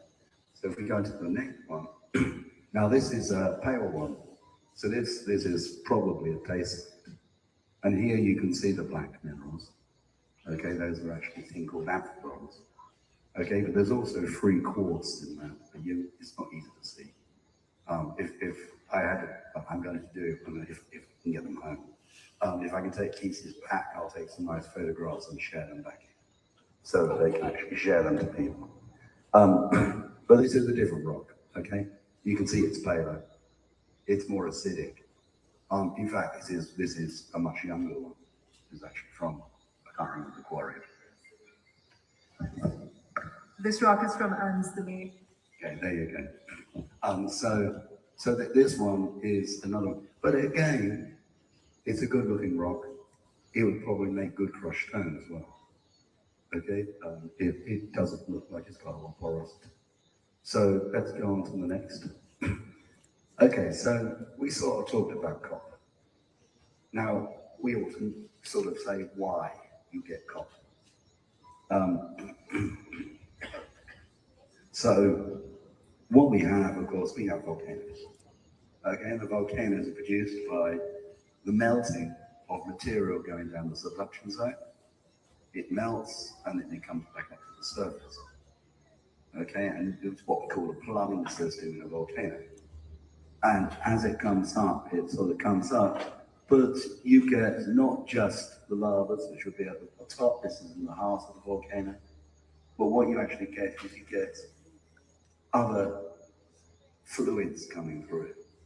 So you get fluids which are rich in these metals, rich in this copper and this gold, and things like molybdenum and other things. And these are concentrated in layers deeper in the volcano. So these mining companies, what they're interested in is finding places where these have been eroded down so that they can get at where the metals are. And you see places, particularly in places like Chile, where you get these gigantic mines. That's what they showed you a picture of, I think. where you actually have these very, very large porphyry coppers that they are developing. Well, there probably is a porphyry copper underneath Dominica, but it's probably a long way down. And therefore that brings, the concern about, are people doing it? But what I can tell you is that if you've got something that's got 2% of copper, the chances of that ever getting to be an actual working mine are very little. Probably if you explored 100 of them, you'd be lucky to get one that works. So it probably isn't something that a reputable company would go and do. But that doesn't mean people can't go and try and do these things. Okay, so I think it's worthwhile bearing these sorts of things in mind. Okay, let's go to the next one. Yeah, you can sort of see it, I guess. Can you see this area in here and here, which should be goldenish? Does it look a bit goldenish? Yeah, it's really difficult to get photographs. Yeah, I think you can probably see that. That's the pyrite, that's the iron sulfide, the fool's gold. Okay, so that is the indicator that there actually is a deposit underneath which is going to contain other things. And if you tested this rock, it'd probably have a bit of copper in it as well. Okay, it might have a very, very small amount of gold, right? But it'll be microscopic, you wouldn't see it. You could go and pan in that river for the rest of your life and you probably wouldn't find 1 grain of gold. And you'll upset all their animals. So they're probably not a good thing to do. Okay, this is another one, and again, you can see there's quite a lot of pyrite. It's quite obvious. So when you actually break these rocks, it's actually very obvious that these things are there. It's the sort of thing that, gives people an indication. I mean, if we go back to Jamaica, there's one company that's been looking in Jamaica for 15 years, and they took over from the previous company. And they are just brilliant. And, if you talk to the geologists, they don't really think they're going to find anything. But they keep drilling. So, as I say, this is the way that you go to Papa. But they know what they're doing, and they know that. But there's also very sound environmental laws which people can't overstep. And I think that is the other very, very important thing. You've got to get your laws in order. Your laws have to be enforced. Okay? And then you can worry about what goes on, because you then have the ability to see those sorts of things. Let's go to the next one. Okay, so the supposed idea of the current requirements are that you need stone, in other words, aggregate, for the runways. Okay, now, that is not so straightforward. Okay, your stone has to meet international standards. Okay, and you cannot set up a big airport which is going to have large planes unless you use the aggregate which works. If you don't use the aggregate, you aren't going to get your airport certified. It's not going to work. So you have to use the right sorts of aggregates. You've got to find the right ones. It's got to have a no porosity. In other words, it mustn't take water in. Okay, you don't want something that soaks up water. So a lot of the young volcanics here, okay, your ignimbrite type eruption, so they're porous. They would take in water. They would not make good aggregates. Okay, and then it's also probably have what we call a good polished stone value. And that basically means that how many times can an aircraft land on that runway and the little bits of aggregate are still angular and provide a frictional surface to slow the plane down. Because the last thing you want is a a surface which is slippery and the playing field.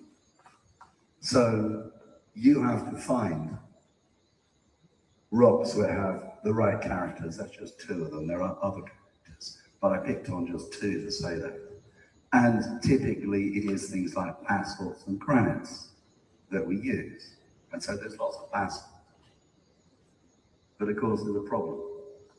And that is that we are in the tropics, and I've mentioned it, these rocks break down. These rocks aren't always the best. And when they were actually looking at Jamaica, the last time they were resurfacing the runways, they couldn't find any material that would meet the international standards at all in Jamaica. So they had to go to Canada to get material. Of course, Canada's cold, so you don't get the same tropical climates, so the rocks don't weather in the same way, don't break down. So I think, you know, somebody says dense. Dense is not an important character. What you need something that has the right characters to meet international standards for aggregates. Okay? I mean, a lump of lead is dense. You wouldn't put a lump of lead or a runway made out of lead. Okay? So I think the key thing is that you need to look and find the right sorts of things. I very much doubt that many of the quarries here have been looked at in the right way to characterize this. But the sort of thing that should be happening is all the quarries should be looked at. You should actually look at the quality of the aggregate and see if anything meets the requirements. Maybe nothing will, in which case you can only use some of it for the lower levels of the runways. But I think it's very important to understand that, you know, this is a gigantic project, and the only way of doing it is to do it properly. And that's to use, you know, science, engineering in the right way, and done to proper standards, both environmental and international. So that's really what I've said. I've had a look at what's here over a very short period of time to try and see what was in that area and whether that throws any light on what's going on, and then to try and tell you something about the way we really should be looking at these sorts of things and what they might mean. And I hope that's useful. Thank you so very much. Thank you so much.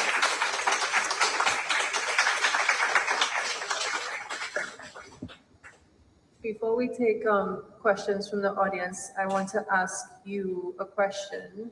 Having visited the Crapo Hall Quarry with us, so one of the arguments is that the material at Dewash is stronger, it's denser, but based on what we found at Crapo Hall, can you comment? Yeah, I think there's a number of things that one can say.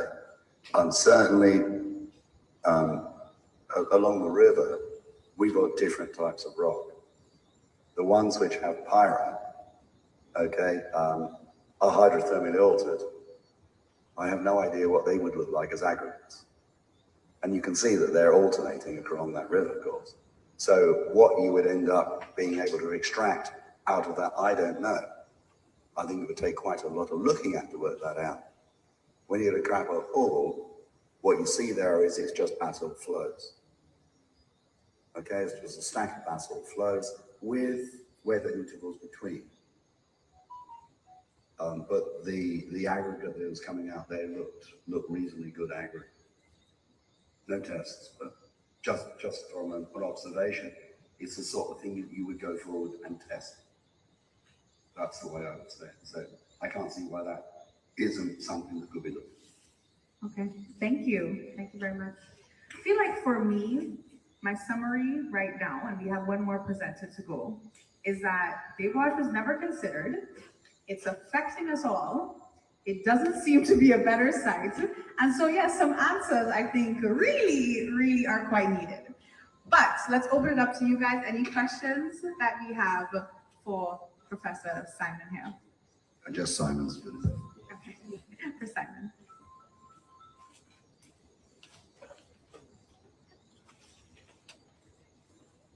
So one question I had, was that you said that with 2% copper, any reputable company would not really go after that. But would there be any benefits, any financial gains that are worthwhile with a 2% copper value? I think there was one sample that was 2%. If you had a whole, a vast area of 2%, then that would be worthwhile. But I don't think that is not the case at the present point in time. Okay, thank you.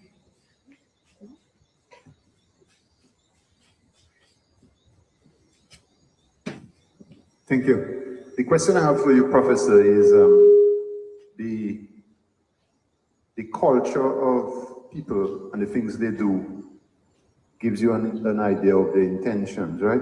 Yes. So, like race, the Caucasians have a certain way of doing things, the Africans and the Chinese. We are faced now with the Chinese, a different culture, maybe much more, I think, I don't know, determined. Would that be considered in the likelihood of they taking the risk to go after the 2%? I think the Chinese are more likely to go after things like that, yes.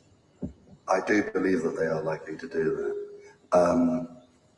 You certainly see in their construction industry that they have a habit of building things, and if they fall down, well, they usually execute the people that build them and then just build them again. I mean, you see that coming out every so often. So I do think that there is a different sort of way of approaching it. I don't think that they have the right laws in there in looking at construction. And it's one of the problems I have when they come here and construct things. I mean, I've seen one of the pet things I talk about is road construction, largely because they don't use geology when they're constructing roads, and then it goes wrong, and it costs very large amounts of money to put it right. And so I told them to begin with when they're putting the big road across Jamaica, the North-South Highway, that you're going to have a problem here. And I put it in the news just to make sure that everybody knew about it.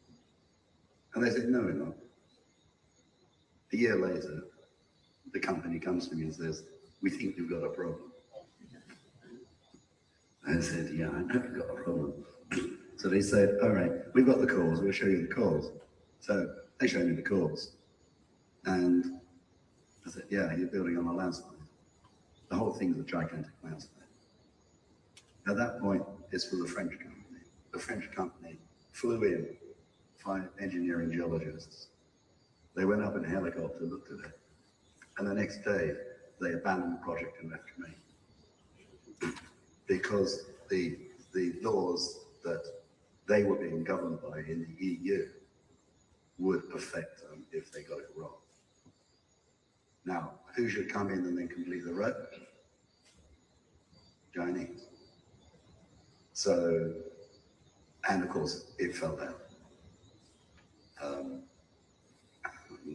I mean, the only benefit of this story is the fact that now they're actually asking me to look at the geology before they build the roads. So maybe there is some benefit there. But I do take your point, different cultures act in different ways. And that is something that, yeah, I don't know. All I know is that it clearly is an indication of medicine. I do know that plant is sitting in that place, and I don't really understand it being used for aggregate. So you can look at it yourselves and make your choice. That's the way I see it.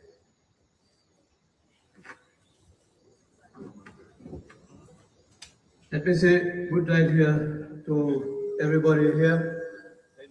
I want to first of all thank the organizers who brought all of us here tonight to discuss such a very important issue that is affecting the lives of all of us here.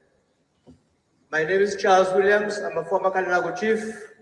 I stand in solidarity with everybody who is, sympathizing with what is happening up in the bush. First of all, let me say, we all need the airport. That is something that we have been after for a long time. But during the UWP administration, they planned that they were going to build the airport, and Edison James was thinking of having a crusher somewhere in the area. And I remember that was headlines during the campaign, and he was challenged on that situation. Today, what I am seeing now is that it should not be built by them, but it should be built by this present administration. And that is what is going on. However, unfortunately, while we need the airport, the bush is not connected to the airport.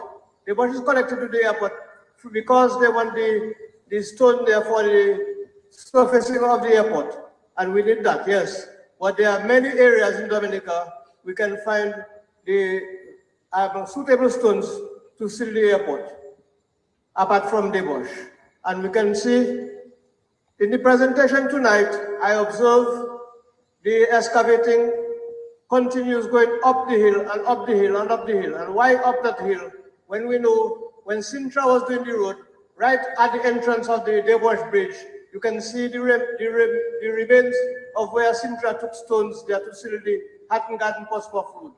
Now, I think it's unfortunate that this government doesn't respect the national parks and the forest reserves of this country.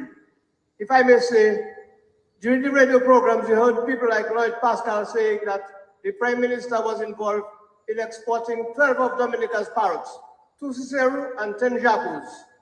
Now we see what happened in Postpuff at the National Park in Postpuff. They amended the act so that they could build the Kempinski Hotel along there. Now they're looking at the marina, and again, it is affecting the West Coast seas. Now see what is happening in our own community here, in the Calago territory, in Atkinson, in Antrizal, in Marigot, in Concord. That is affecting all the people of the eastern part of the island. And I think I heard on the news today that the government is taking steps to mitigate the problem. I wouldn't recommend mitigation for that problem. I want for us to take a decision to stop the excavation that is going on up there. No mitigation. Stop the program. Stop the bloody program. There are other places we can get roads. Thank you. Thank you. Professor, we seem to be in facing a dilemma right now. Based on your observations, maybe the minerals in there may not be attractive for mining, economic mining. We know that there are many sites in Dominica where one can establish a quarry. Yeah. We know that there are alternative transportation routes by sea or land to access a suitable quarry. However, you pointed out that the material needed to surface the runway must have a special characteristic. The Prime Minister said this afternoon that in his press conference that he was advised that of all the materials looked at so far, this is the area that most suitable. But we also know that of the negative impact that is happening and likely to happen if proceed. Based on your experience and your qualification, what would you advise the government to do to approach this problem right now, given the alternatives that you have?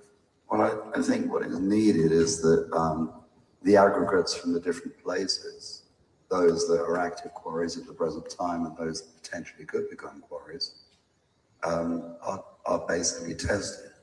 And that then those results are made publicly available so people can understand that. Because I think without understanding it, you can't see why they're doing things. If it turns out they are not suitable, then you've got to look abroad. You've got to look for foreign material to do that. But if you don't do that, you wouldn't be able to build an airport anyway. So I think you've got to approach it by understanding what you need to do. And this should have been all planned beforehand, so that you knew exactly what you were doing. You know, how much quarry material do I need to do the baselines of the runways? How much do I need to put on the top? Do we have that material available? Is it an easy supply? Is it a place which is fair enough to extract from without damaging the ecosystem or the protected areas. I think you've got to balance everything up.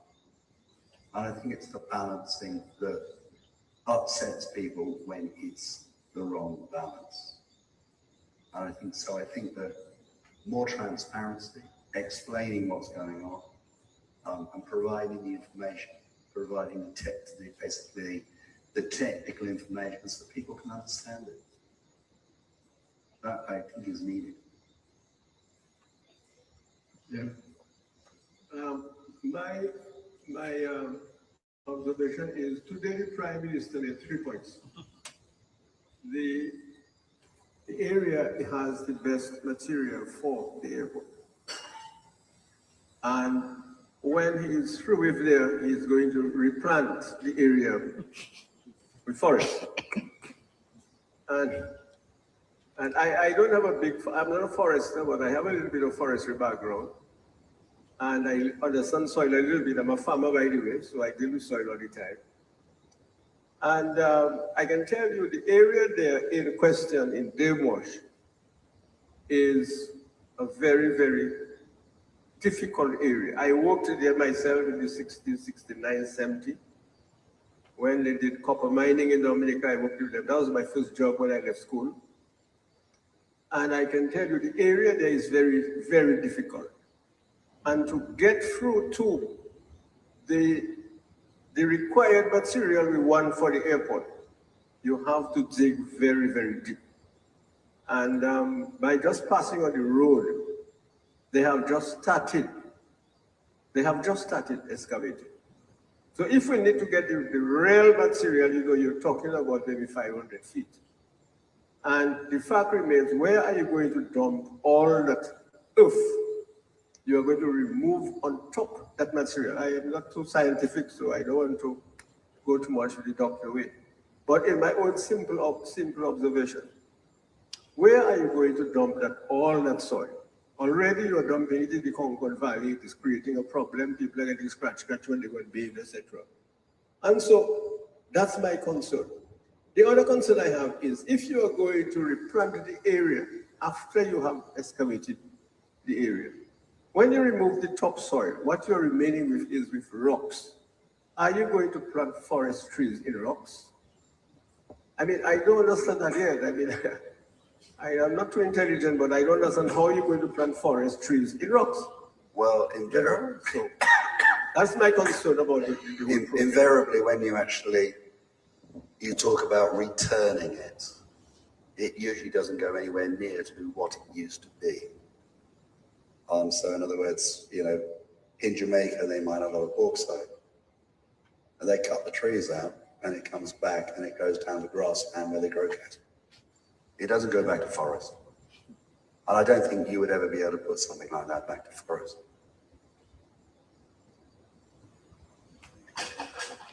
Pleasant evening, Professor. Greetings, Mabrika, to the Kalinago people. Yeah, some concerns. My name is Almario Kazimi. I'm a soil scientist by training. We'll get to that. But the direct question is, based on your observations, and I'm following up on the question that journalist Matt Pellitte has actually posed. Because actually, I was present to hear the Prime Minister articulate that as a very technical and scientific justification for the choosing of the Deux site. Now, obviously, you spoke eloquently with regards to the andesitic rocks, the dacitic rocks, and the basaltic rocks. And you actually did not even highlight with regards to the bulk densities and the differences in bulk densities, which makes these rocks suitable, limiting in terms of their engineering. You can't do that just looking at the rocks. Correct. You need to measure them. We are hopeful that within your short stay, you will be able to actually get these samples and give us that kind of data required, because these are some voids that we actually have with regards to engineering properties in Dominica. But the point is, on your assessment, what would be the quantum of material would you estimate has been actually excavated in terms of tonnage? We actually have an estimation based on acreage. And in your fair assessment, the potential ecological impacts, especially with regards to the potential land slippage, i.e. based on soil properties that we are hopeful that you yourself will be able to analyze. Based on rainfall patterns in the area and based on the anthropogenic activities that we now see happening, what would be the assessment in terms of modeling? Because that in itself there is of a bigger and a more concern to me. Having visited the site as recent as Saturday, now everyone has actually highlighted this site with regards to the excavation, but of more concern to me is where they are actually dumping with regards to the acute nature of siltation taking place and sedimentation taking place there. And I think that in itself there needs to be scrutinized a bit more in detail with regards to the immediate impact being caused. So yes, we appreciate the atrocities with regards to the scarring of the immediate quarrying site, but on scrutinous levels, the dump and especially the sanitation levels taken needs to be needs to be looked at. So it would be humble of me to ask you to even highlight that particular point a bit more for public knowledge and acceptance with regards to the differences in the rock types and why is this of a concern to you? Thank you. Well, it's very difficult to actually go down a route of that without actual accurate information about what they've actually done. And we can't even get plans of it. So you can't really even tell how much they've extracted. But certainly in terms of where you're going to put waste tips, there's no suitable place there for waste tips. You know, where they would, a short-term dumping place, in a stone field, it's not really, you know, it's more or less, you know, exhausted already. So where are you going to dump? I mean, if you're spending a lot of time tracking it somewhere else, just to actually put waste piles, that's a waste of money. I mean, what you needed is a site that actually was a site which is actually suitable for rocks, the actual rock type you require, the aggregates you require, as well as somewhere where you can put grader, because there it's not really a suitable place for grader, and where you can put the waste material, or even store the soils that you can put back afterwards. But none of that is possible in that site. And to, you know, I don't have data, and I don't think I could get the data at the present point in time to actually understand that in terms of that. And we don't know how thick the soils are. I mean, you know, if you were extracting that properly, what you would be doing is you'd be drilling to see how thick the soils are in different places. You'll be testing the different rocks in different places to see what the grade of the material is. Okay, so there's a lot of things that you would do if you were going to do that properly. Okay, and that's the way that a quarrying company will go about it. They will be looking at the grade of their material, not the grade of the material they're working at the present point in time, the grade of material they're going to be working next year and the year after, so that they can progressively build it through. And they would have a plan for, you know, we got a quarry of this size, this will last 20 years or whatever it happens to be. And at the end of it, we have to rehabilitate it in whatever way. We won't be going back to what it originally was. We have to make sure that the actual, what we're leaving, the faces that we're leaving are protected, are not going to collapse, so that you don't get the landslides. That requires quite a serious thought as you're building it. Particularly if you've got very thick regolith soils on top. So there's a lot of things, but we just don't have data to even think about. I mean, I'm not sure that data has been collected or thought about. I mean, that's where my problem is. To just simply say density, that's not relevant. I mean, the density is not there. I mean, in some places they use limestone on runways. Limestone is much less dense than igneous rocks, but they still use it. So just saying density isn't anything that's useful. So I think there's more that needs to be thought about. This was just simply a brief investigation to look at what the rocks were there. I mean, I'm only here for a few days. Okay? But what you really needed was somebody to go around the whole country and spend a good period of time understanding the quality of the material, because this is a very large construction project. And it should have been looked at properly before. And there should be information that is available. You should be able to get all of the information that tells you all the characteristics of all the rocks. You know, not just the density, the strength, the polished stone values, the absorbency, all of these things could have been done. But I don't know that they have been done. And certainly, how are you going to do it when you haven't actually started the quarry? How do you test a rock when you haven't actually got down to the rocks you want to extract? I'm not sure that's easy. So I think this, I just don't think it's been, I don't think the right methodology has been used to think about this in stuff. Thank you, thank you. Just quickly, if I take this up time and everything else, I just want to say to Simon, thanks a lot for the work you've done. It was a pleasure working with Simon in the field. There were about 4 of us, Walter, Gary, and Mr. Girard. I've never broken so many rocks in my life in a short space of time, but it all worked out. The one key point I want to make about Simon being here is, there's, I think, 1 or 2 geologists in Dominica, but when we were looking for a geologist to come to help us, to give us this sort of information, we wanted to ensure that that geologist was very independent, and we are very happy we found that in Simon. Also to add it to that was his experience, 30 years in the field, and even more so, he's a professor, so we learned a lot in, looking at the rocks. There was once, he's a bit too honest, and that's the only problem, but because when we saw this fool's gold, we didn't know about fool's gold before, we thought we had found gold, so all of us were ready to start getting our drilling equipment, and he quickly said, no, that's not, it's pyrite, right? Is it? Okay.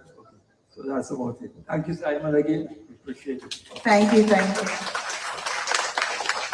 So we will have our final presenter for the evening, Caridad Estrada. She was born in San Juan, Puerto Rico. She earned her bachelor's degree in environmental engineering and her master's degree in material science and environmental engineering at Princeton University, where she is currently pursuing a dual doctorate PhD in civil and environmental engineering and material science.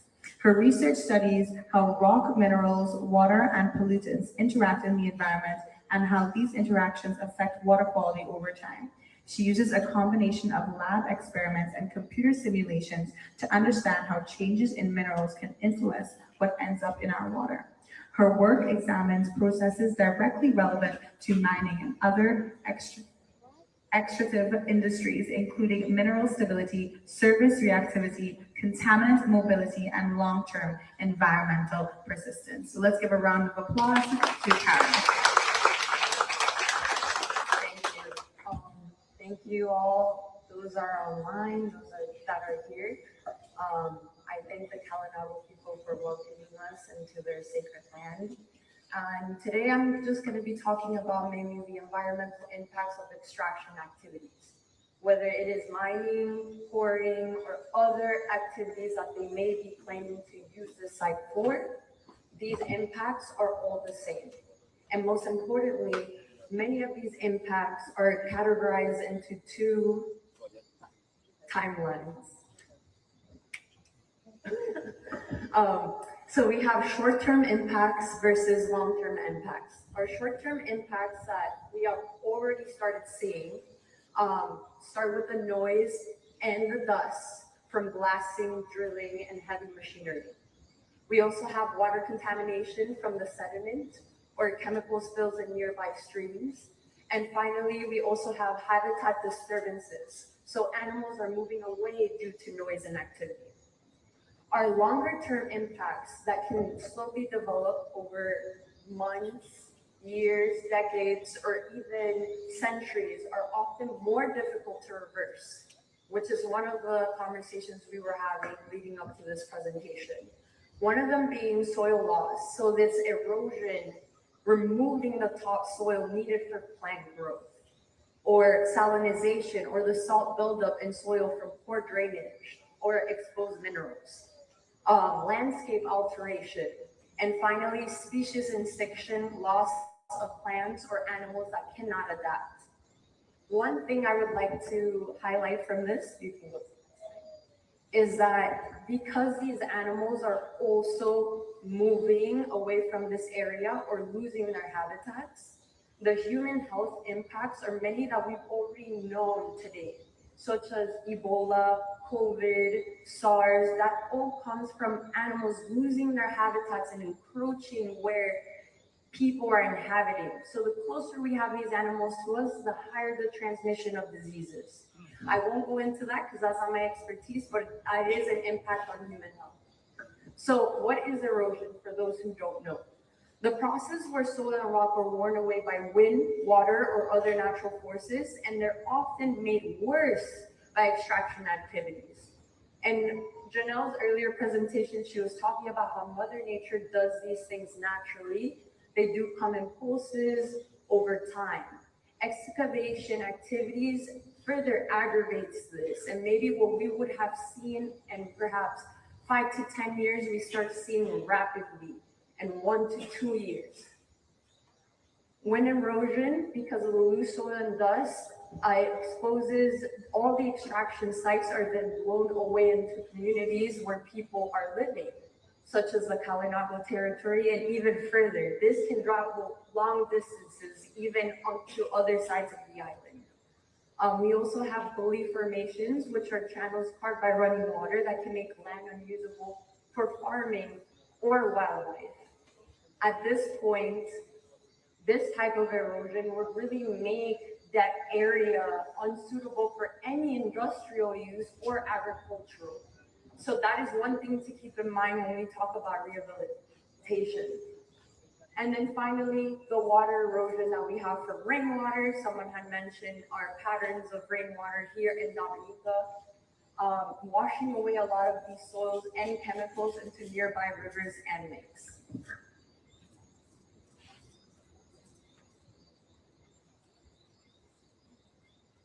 So one of the main things I wanted to talk about is soil compaction. So with soil compaction, we have heavy machinery and other types of activities that flow through these roots or even at the extraction site. Because of this, we push out a lot of the air and the soil particles get closer together. Sorry.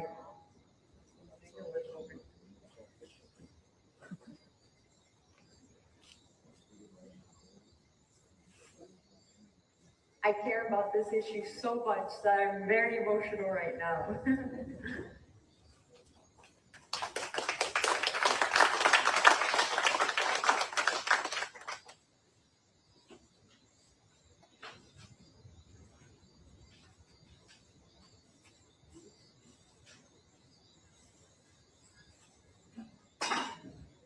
Okay, just going to take a quick break and sit down for a second.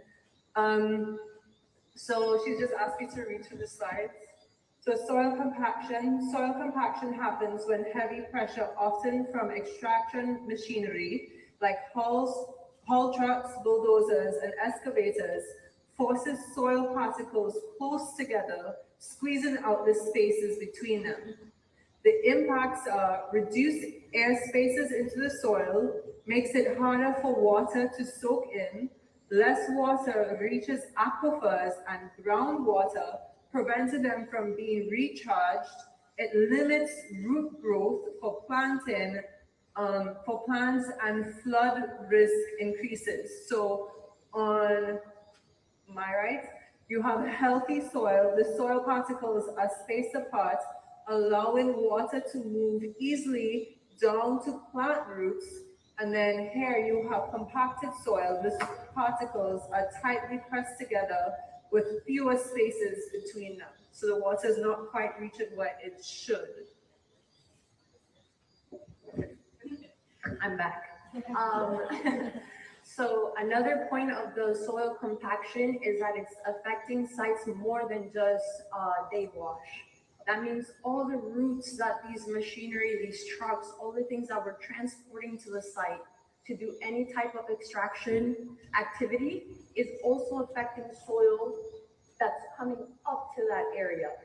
So even when we have to take the rocks out and extract them and move them to other areas, we further compact that soil. And that makes it hard for plants to grow, for roots to take hold. It increases our flood risk, and then also doesn't give us the ability to recharge our natural aquifers and groundwater systems. So further is the water pollution.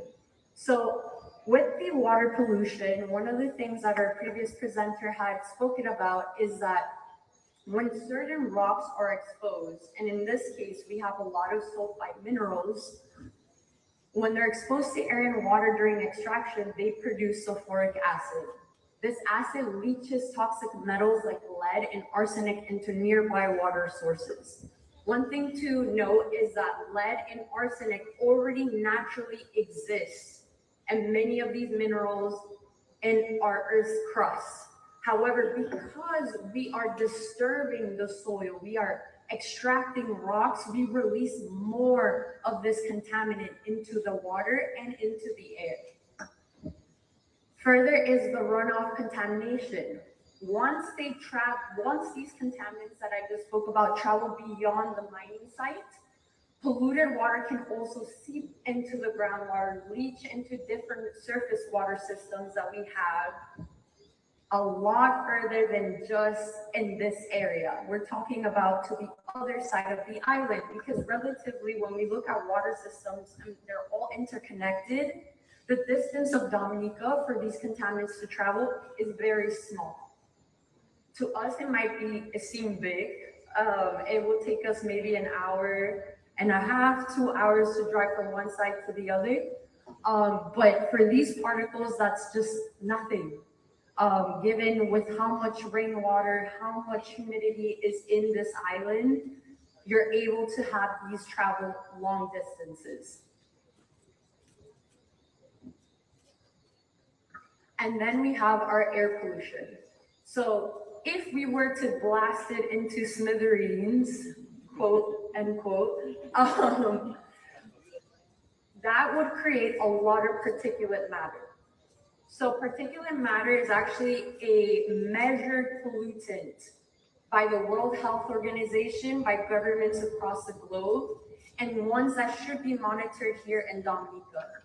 Particulate matter is created by a lot of this dust, but it is also created from blasting the rocks themselves. Now, particulate matter can have two main sizes. These are just big enough to get lodged into your lungs and affect your respiratory systems. This happens at every stage, from exploration to the actual operation of this site. So it's happening now. It's only going to get worse. Diesel exhaust emissions, so all the trucks that we've been seeing, I guess it was like 15 an hour. All of them have carbon emissions. They all have nitrogen oxides, carbon monoxides. People are breathing that in. The other day we were driving behind one of them. We had to put the windows up because it's so dense. This air that's full of these particulate matters and heavy gases. And then finally, we have the greenhouse and toxic gases that are also released, such as methane, sulfur dioxide, and nitrogen oxides. And these are the ones that actually contribute to climate change, the ones that we're trying to prevent to happen, warming our globes, and so on and so forth. So we are just now on my last slide. One of the things an environmental engineer is supposed to do, a good one, in these sites, is actually do some of these calculations for the environmental impact assessments. This is something that we learn in our field. It's something that we should know how to do with water quality data reports, with sampling at different places of the site to see what is actually on there. And an environmental assessment would be able to look at all of these issues. Of course, I don't have that data. It's not publicly available. So what you see here are my first order estimates of human health impact. First order basically means I did the least amount of assumptions to be the most accurate to what could actually happen at this site. These are all based on the World Health Organization and the EPA's dose response relationships. And one thing to note is that what I use for these calculations are things that we know are found in any natural system. So I have for here the particulate matter, which is road dust, diesel traffic, etc. I have lead contamination that comes from the minerals, and also arsenic. The levels that I calculated this with is only with a slight aggravation to what is normal or natural in that site. So here, for diesel or traffic and road dust, I calculated 1 to 5 micrograms per meter. That is enough added air pollution to shorten lives by weeks to months per person, adding up to hundreds of years of life across the community, because we have about 1,000 people or more that are right around the perimeter of this site. Further, the dust and soil contamination, or the lead, my calculations here for the increase of lead in children. The reason I use children is because children are more sensitive to lead contamination. Even small increases in lead, and we're talking at the microgram level, can lower children's learning ability and capacity. We're talking about IQ levels because of lead contamination. This is equivalent to dozens to hundreds of IQ points lost across local children.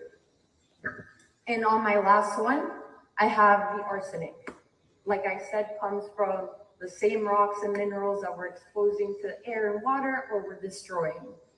When they seep into our drinking water, into our surface systems, rivers, lakes, groundwater, this estimate that I have here increases the lifetime cancer risk and long-term health problems, even at levels near international drinking water standards.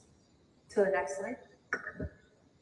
One thing I really want to highlight here is that everything I calculated is well within the guidelines of the World Health Organization, at minimum aggravation of this site for an island such as Dominica that is so dense in some of these minerals.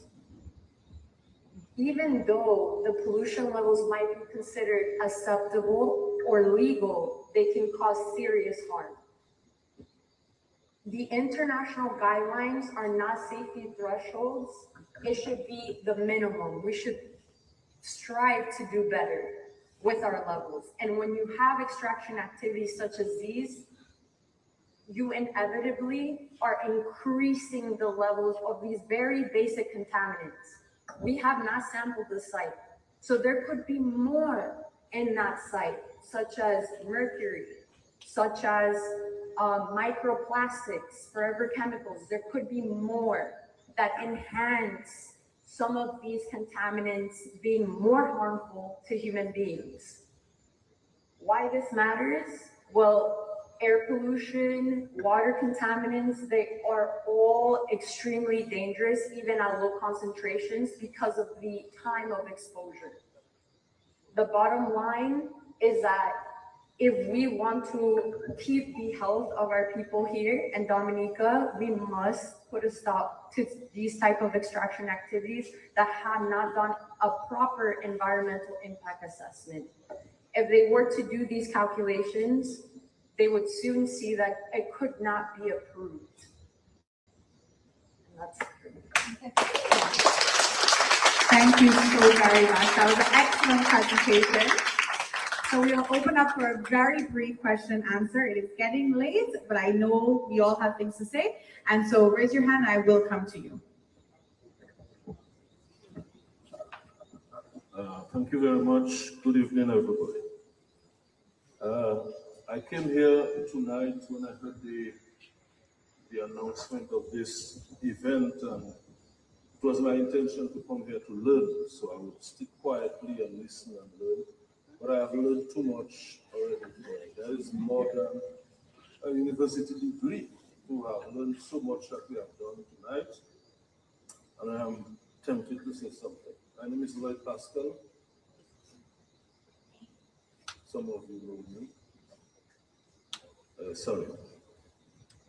From what we have heard tonight, it is clear that the promises that we have heard on radio, on press conferences, that there will be a temporary halt and that there will be mitigation and there will be back to normal, and we will continue our project because we must finish that airport in time. I'm here to say that I hope the Kalinago chief left already. Sorry. I hope the people of the Kalinago Council, the Kalinago chief is paying attention, because we will need a lot more effort than just listening to that. We have to stop this operation, and we need the government of the Kalinago Council to start proceedings to stop at the court level. We are a country that obtained independence in 1978, and we got a constitution of a republic with a president. And we have operated this republic without an ombudsman for 47 years. It's okay.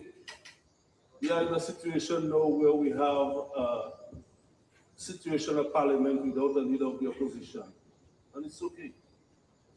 But this project, this international project, is the one that is going to lift up the spirit and the fire in all of us.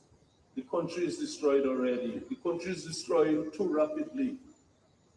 And it is left to us now. The consciousness, I mean, I could have been at home. My wife just called me there and she told me, I'm alone. Are you still in the meeting? But the thing is, here we are. We will hear more lectures because they are very informative and very educational, but we must leave here with a decision.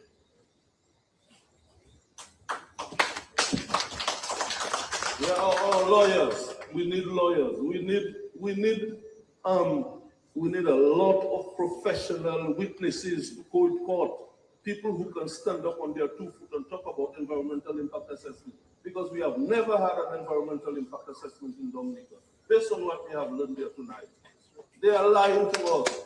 And if we have to depend on the engineer that is representing the government, the controllers, all the other companies there, we are going to fall in a precipice and we will be lost forever if we depend on this government and this engineer that they are walking around presenting. So my people, I don't want to speak louder. I want the current council to be committed tonight that they are going to lead that struggle in court, to take court action to stop the government. Nobody is going to plead to the government to stop. They will not stop. But we want them to stop. I mean, we just passed a while ago and we saw, look at where they are depositing debris. In mining thing, they call it trimmings. And when you dig rock and so on, you have to put something aside because you're looking for good material. They are taking mud and clay and so on and dumping it right on the roadside next to the river. We just saw that a while ago. Can we continue to allow that to happen? They are not even finished excavating and digging the mountain that they have to dig. They will put all of it by the river, by the roadside. My ladies and gentlemen, I am not here to speak. I was not invited to speak. I was here to listen.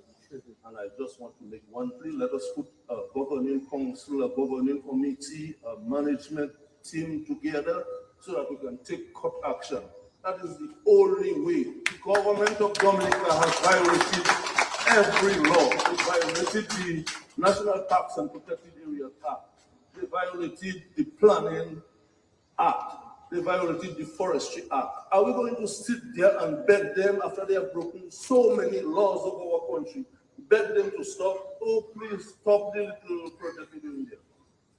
Since they have violated so many laws, we are going to have to go to court with them and ask them, let a judge tell them to stop it and stop it now. Thank you. Yeah, just to respond quickly to what Mr. Pastor asked. Our approach is three-pronged. It's educational, it's outreach, and it's also legal.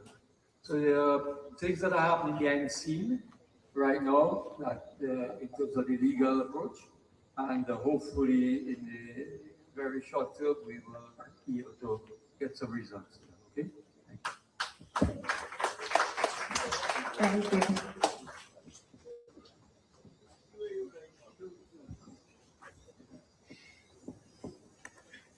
Hello, hello, hello. So earlier I didn't introduce myself. I'm Amy Laron and my fam, well, Amy Laron Kazimi. My bad. That's kind of new. So Amy Laron Kazimi. So this is a particular. It's particularly sad for me because my family owns the land, a lot of the land in that Corona, in that Concord Valley. I grew up across the river with my auntie and them there, and I learned to swim in Basemajo. All my kids have jumped off that big stone, climbed up. But all my kids are American and they love that big stone. So it has a lot of sentimental ties. But there's a couple things I wanted to ask that is not sentimental, because we have to move past this sentiment into some action. And one of the things I want to ask our lovely presenter over here, whose name I didn't catch, unfortunately, Carrie. Yeah. Yes, okay. Miss Carrie, is what do you think it would cost? Because we heard our esteemed leader speaking about recovery. So I want to ask you, from your professional and expert position, what do you think the cost would be for human rehabilitation, human systems rehabilitation, as well as environmental rehabilitation, if we were, as a people, to decide that we're going to let this happen, because so be it, and why not, once again, and it have gold under there, and hello, what is one more river when we have 365 wells? Just give us a little estimate there so that we can take that to the government when they start talking about how it's not a big deal, we can just grow some more trees. I want you to talk to that a little bit. And then the other thing I want to ask, and this is for the group that organized this, is that we're talking about we are doing this, and Mr. Brisbane, saying a lot of we's. But I really want to identify, I want us all in this forum to identify who the we's are, so that we can lock the we's in together and create one massive we and I, so we can take back our country, because now it's time for us to do that. Thank you. Go ahead, Carrie. Yes, so this is a really good question. I spent 3 years doing research with the US Department of Energy for their environmental remediation branch. So we specifically were doing projects that are remediating some of the projects or some of the developments that the Department of Energy had from the 1950s that we still haven't fully remediated. So when we talk about estimates and costs, one thing is that this particular project I was working on was for mercury contamination of the soil bank in the creeks in Tennessee from nuclear weapons developments, because they were improperly discharging it into their creek there. To this day, we have been trying to remediate that area, and we haven't been able to, and it has been millions of dollars, and still we have not rehabilitated that area. They have even excavated parts of the topsoil, and the mercury contamination is now so deep that it continues recontaminating the water that flows or interacts with that soil. One of the things that is very important in the environmental impact assessment is really seeing what contaminants already exist in this area. Because when you have co-mingling contaminants, you also start changing the species of each one. When you have things like organic matter in your creek, carbon, nitrogen, plant debris, these things that are dissolved into the surface water, it has been proven that they can change the species of some of these heavy metals. They, for example, with mercury, it makes it into methyl mercury, which is the one we don't like. It bioaccumulates in your bodies and animals. It impacts people for generations. So this is why an impact assessment is so important. On the order of magnitude or price for how much an environmental impact could be, let's say on the higher end, thousands of dollars, versus not really looking at what already exists and then trying to rehabilitate an unknown would be millions of dollars. For example, when you take samples from an already contaminated site and you don't know what is in that sample versus when you do, running that sample alone already costs 10 times more than it would have if you don't know what the elements are in it. Because now we have to characterize the sample, we have to guess using all of this great technology that we have developed. It still costs money. So it's very important to be thorough, or else it could cost so much that you would also be remediating a site maybe 50 to 100 years later and still have the same issue. It's important to quantify rehabilitation and what will be rehabilitated. And if you do things in a safe manner, you can make plans for these things. If it's approved to begin with. Approval would come if it can be weighed. The cost of the environmental impact can be weighed against what is being extracted. And from what I've heard today, for example, it seems like they already did that in the 60s and they decided that the cost was too high. If anything, the environment would have gotten worse. I don't think better to do this type of activity in that area. Thank you.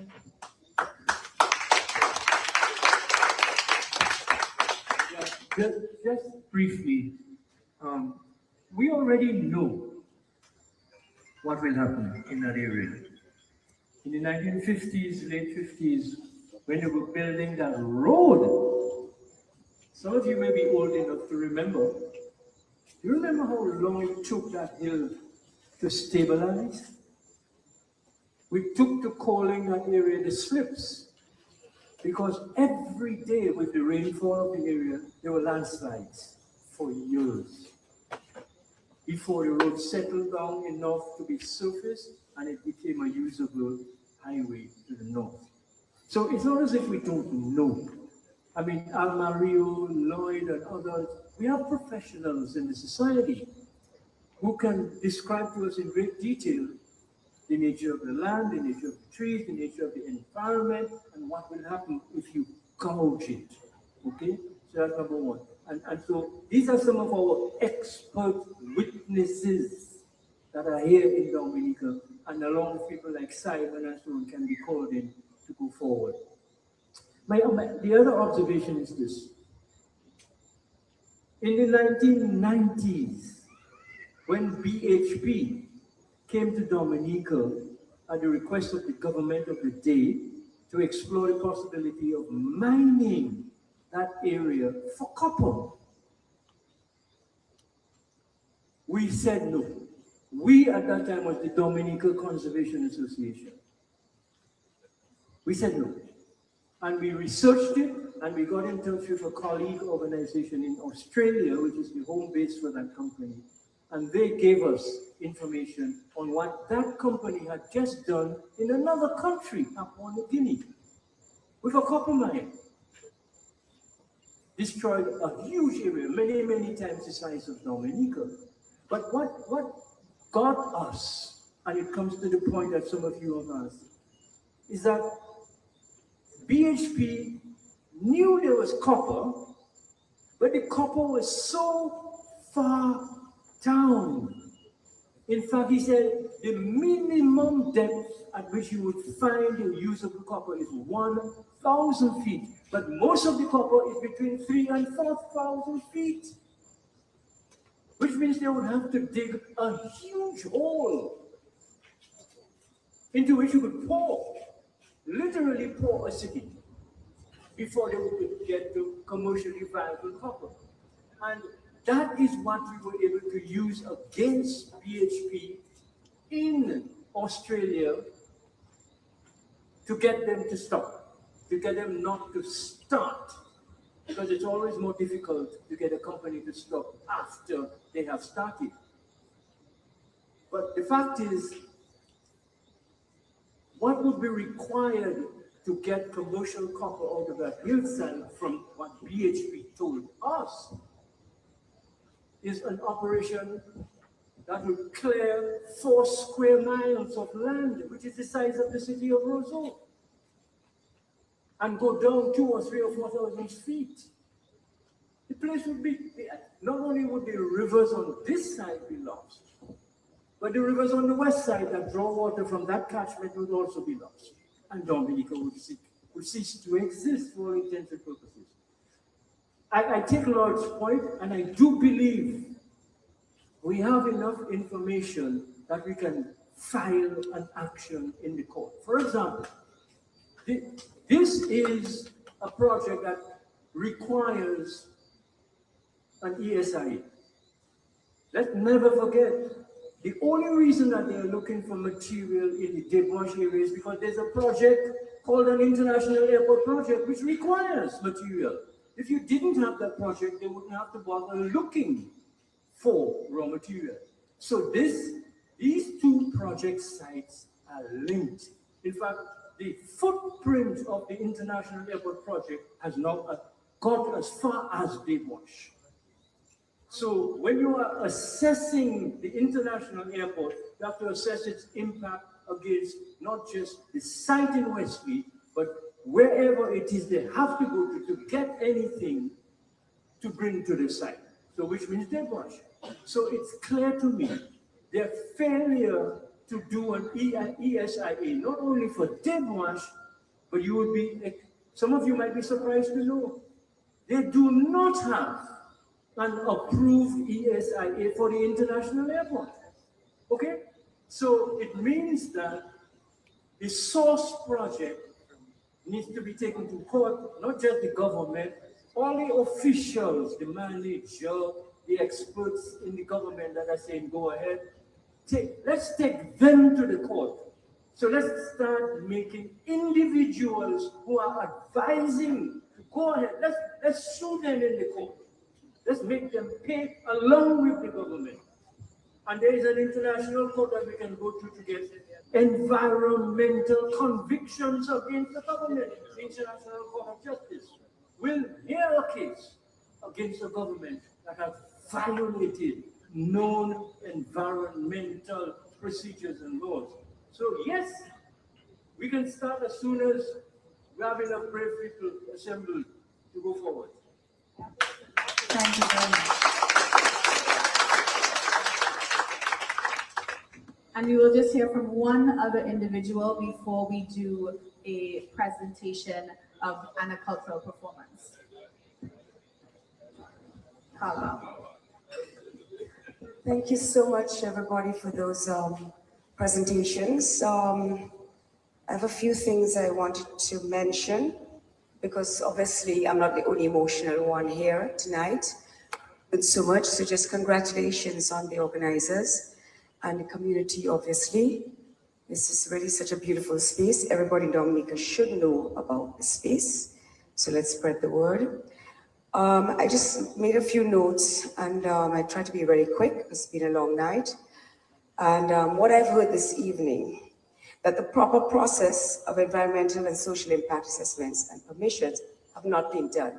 Arthur just expressed this again. It's typical. Let's take it even further. What I haven't really heard mentioned is what about the coastal degradation? What happens when all this silt goes out even into the oceans? And this is going to hit us all the way from Batibu, maybe even Portsmouth, all the way down the coast, because we see already what the sargassum seaweed does to the coast. So what's going to happen there? We haven't even asked that. Yeah. Yes, and our dive sites. So all of these people that are coming in on the international airport to go to dive in Dominica, one of the top 10 dive destinations in the world, what's going to happen to that? But this is not the only project, and this is not the only time it's happened. Again, as I was making my notes, Arthur mentioned about it, and with the copper mining.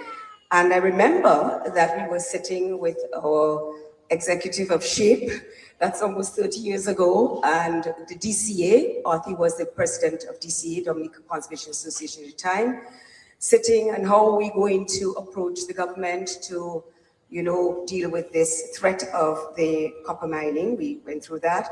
We went through all the issues with the government siding with Japan to expand whaling. And I've lived to see, now we have a whale sanctuary. There was a minister called my brother, crazy fella, what he's talking about whale watching. And here we are. So maybe if we can think about the lessons of the past, and maybe we can look forward to what can be learned. As I was going to say, Arthi started off with a few things which really made me think and look back into archives on my phone. And he asked us about a point he made about this is the Garden of Eden, this common prayer, thy kingdom come on earth as it is in heaven, and I will have a point here. He asked us to be curious and to ask why. And so my question is why? Why is it that we as Dominicans cannot all help each other to listen, to be open, and to all ask why and how? How do we get about that? This shouldn't be a political issue. I don't like to get into politics. I like to get into nationhood.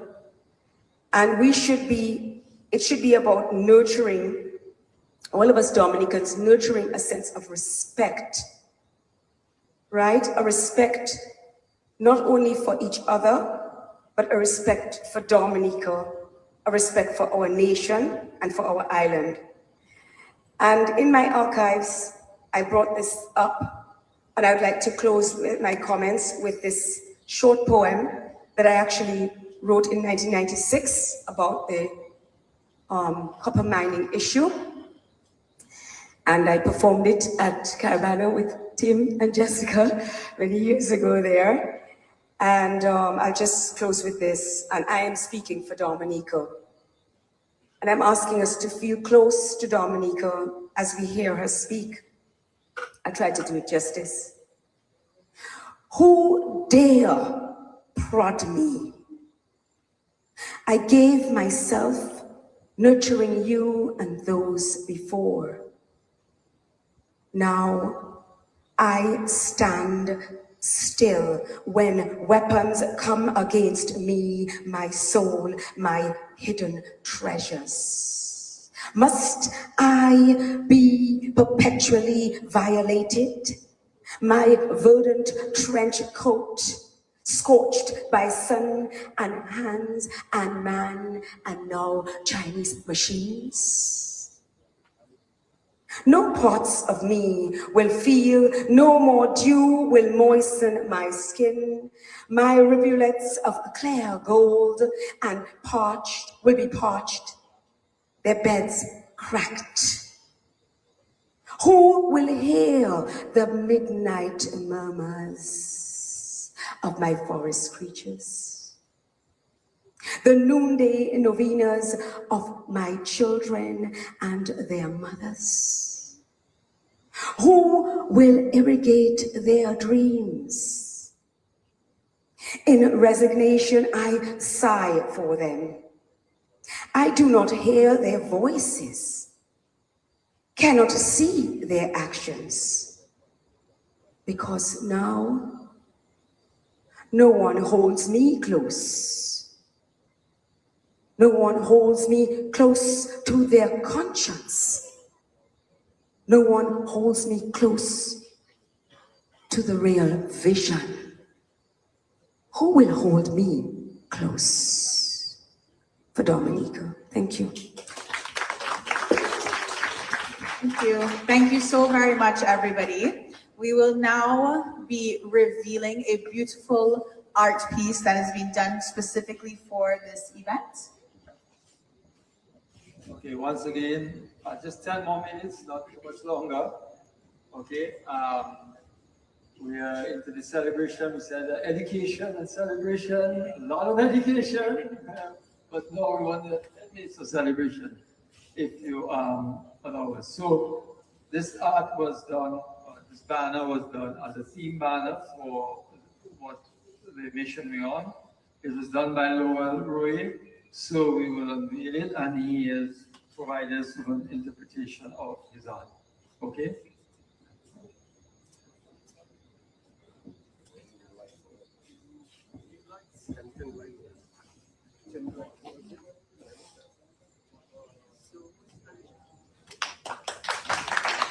Gorgeous. Laurel Omni Royer and Shade Royer. A raised fist shines brightly like the sun, holding true the power of the people who fight to protect the nature island of the world. Within it, the spirits of our Kalinago ancestors weep, forming the Pagua River as it snakes its way through the heart of Waitikupuli. Beneath a sperm whale which flows from the Kalinago's hair, our Maroons and other Dominican people march towards a proud Cicero standing firm within a battered but unwavering flag. It shall not be moved as the Malafini phoenix rises from behind. The artist stated, I fully enjoyed working on this painting, and it was only possible to reach this level in such a short space of time because my daughter Shade did most of the center of the flag, including the Cicero. It was the second time we had painted together after many years, and I'm extremely honored to have created it with her help, our Kalinago people, our wildlife, and the rest of Dominica in general. Let's do the round of applause.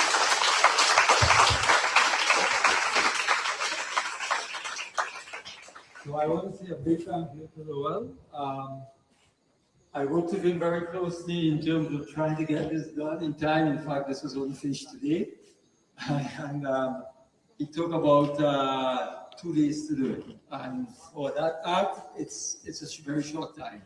In fact, when I saw him today, he said the only thing he wanted to do was just go to sleep because he had worked for that length of time. So we will use this as our theme banner as we move around into different activities and everything else. Yeah. Now we're on to the last activity or the last business celebration, and it's a surprise. We have saved the best for last. And now we want to do something special, and it's for Mr. Atherton Afimate. And so tonight we have decided that we are going to present Arthur with an award on behalf of the tremendous work that he has done for this country over his years. And so we have, I think it's the most environmentally friendly award or plaque or whatever it is that we're going to present to you. And yes, I will, it's going to be presented to you by Janelle Ann Degari. And in a sense, it is the passing of the torch from you to them or from them to you. Just to explain it or to give the interpretation, it's nature's art, but I did a little extra to just add to it. Basically, it's a piece of driftwood, and the driftwood has 2 veins. After I'm trying to explain to you, it's the Dave Wash River. There's a rock which is the Dave Wash Hill, yeah, and that rock has several colors in it, which represents the minerals, everything in the soil. It has green, red. It's not able to be seen because of the light. There's a parrot which is on top of close to the rock, which again, the parrot signifies your voice, your strength, everything. Actually, too, with the piece of driftwood, there is an eye and a mouth which looks like a whale. So it's so many animals, and that then the whale, part of that dwarfs into a snake, which wraps around Dave Wash. And you can interpret so many different things. It represents your strength, your stamina, your voice, your everything else. Yeah. So I am kind of rushing through this. I have plans to explain it a little better, but because of time and everybody wanting to leave, the plaque. What does it say, Janelle or Gary? You can read for me. Take the mic. Yeah, so the plaque says, we present this award to Atherton Afimate, environmentalists, for lifelong dedication to safeguarding Dominica's environment and preserving our heritage through environmental justice. Yeah, before you present, I just want to thank you very much for your work. I'm not sure you've ever been presented with anything in Dominica. I know in other areas, but at least you've done something, and we appreciate your effort and everything, okay? So the two younger people will now pass.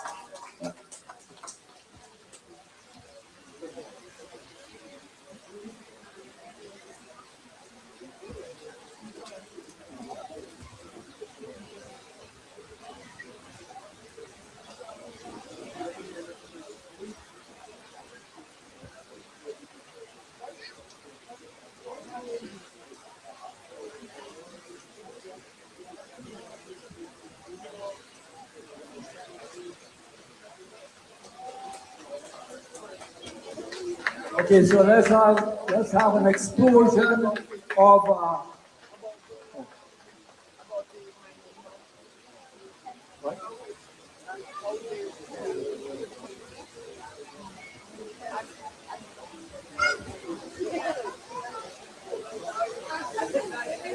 Thank you so much. And look, we started with blessings and we're ending with blessings.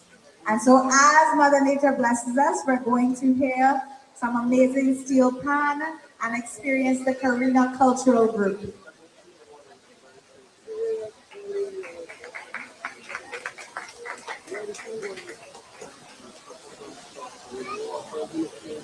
I'm sorry, it's not the Karina Cultural Group, it's the Y2 Cirque. And so we look forward to experiencing the Y2 Cirque performance. Thank you.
Hi. Oh, thank you. I already commented. Okay. Yeah. And I was. Yeah, like. not like I want to agree with the right back here. Yeah, yeah. Oh, yeah. Reach out. Yeah. You know, if you need more money, yeah, yeah. No, okay. So I come back. Yeah. Okay.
Well, just have to jump start. So it's up to you. I just let you know.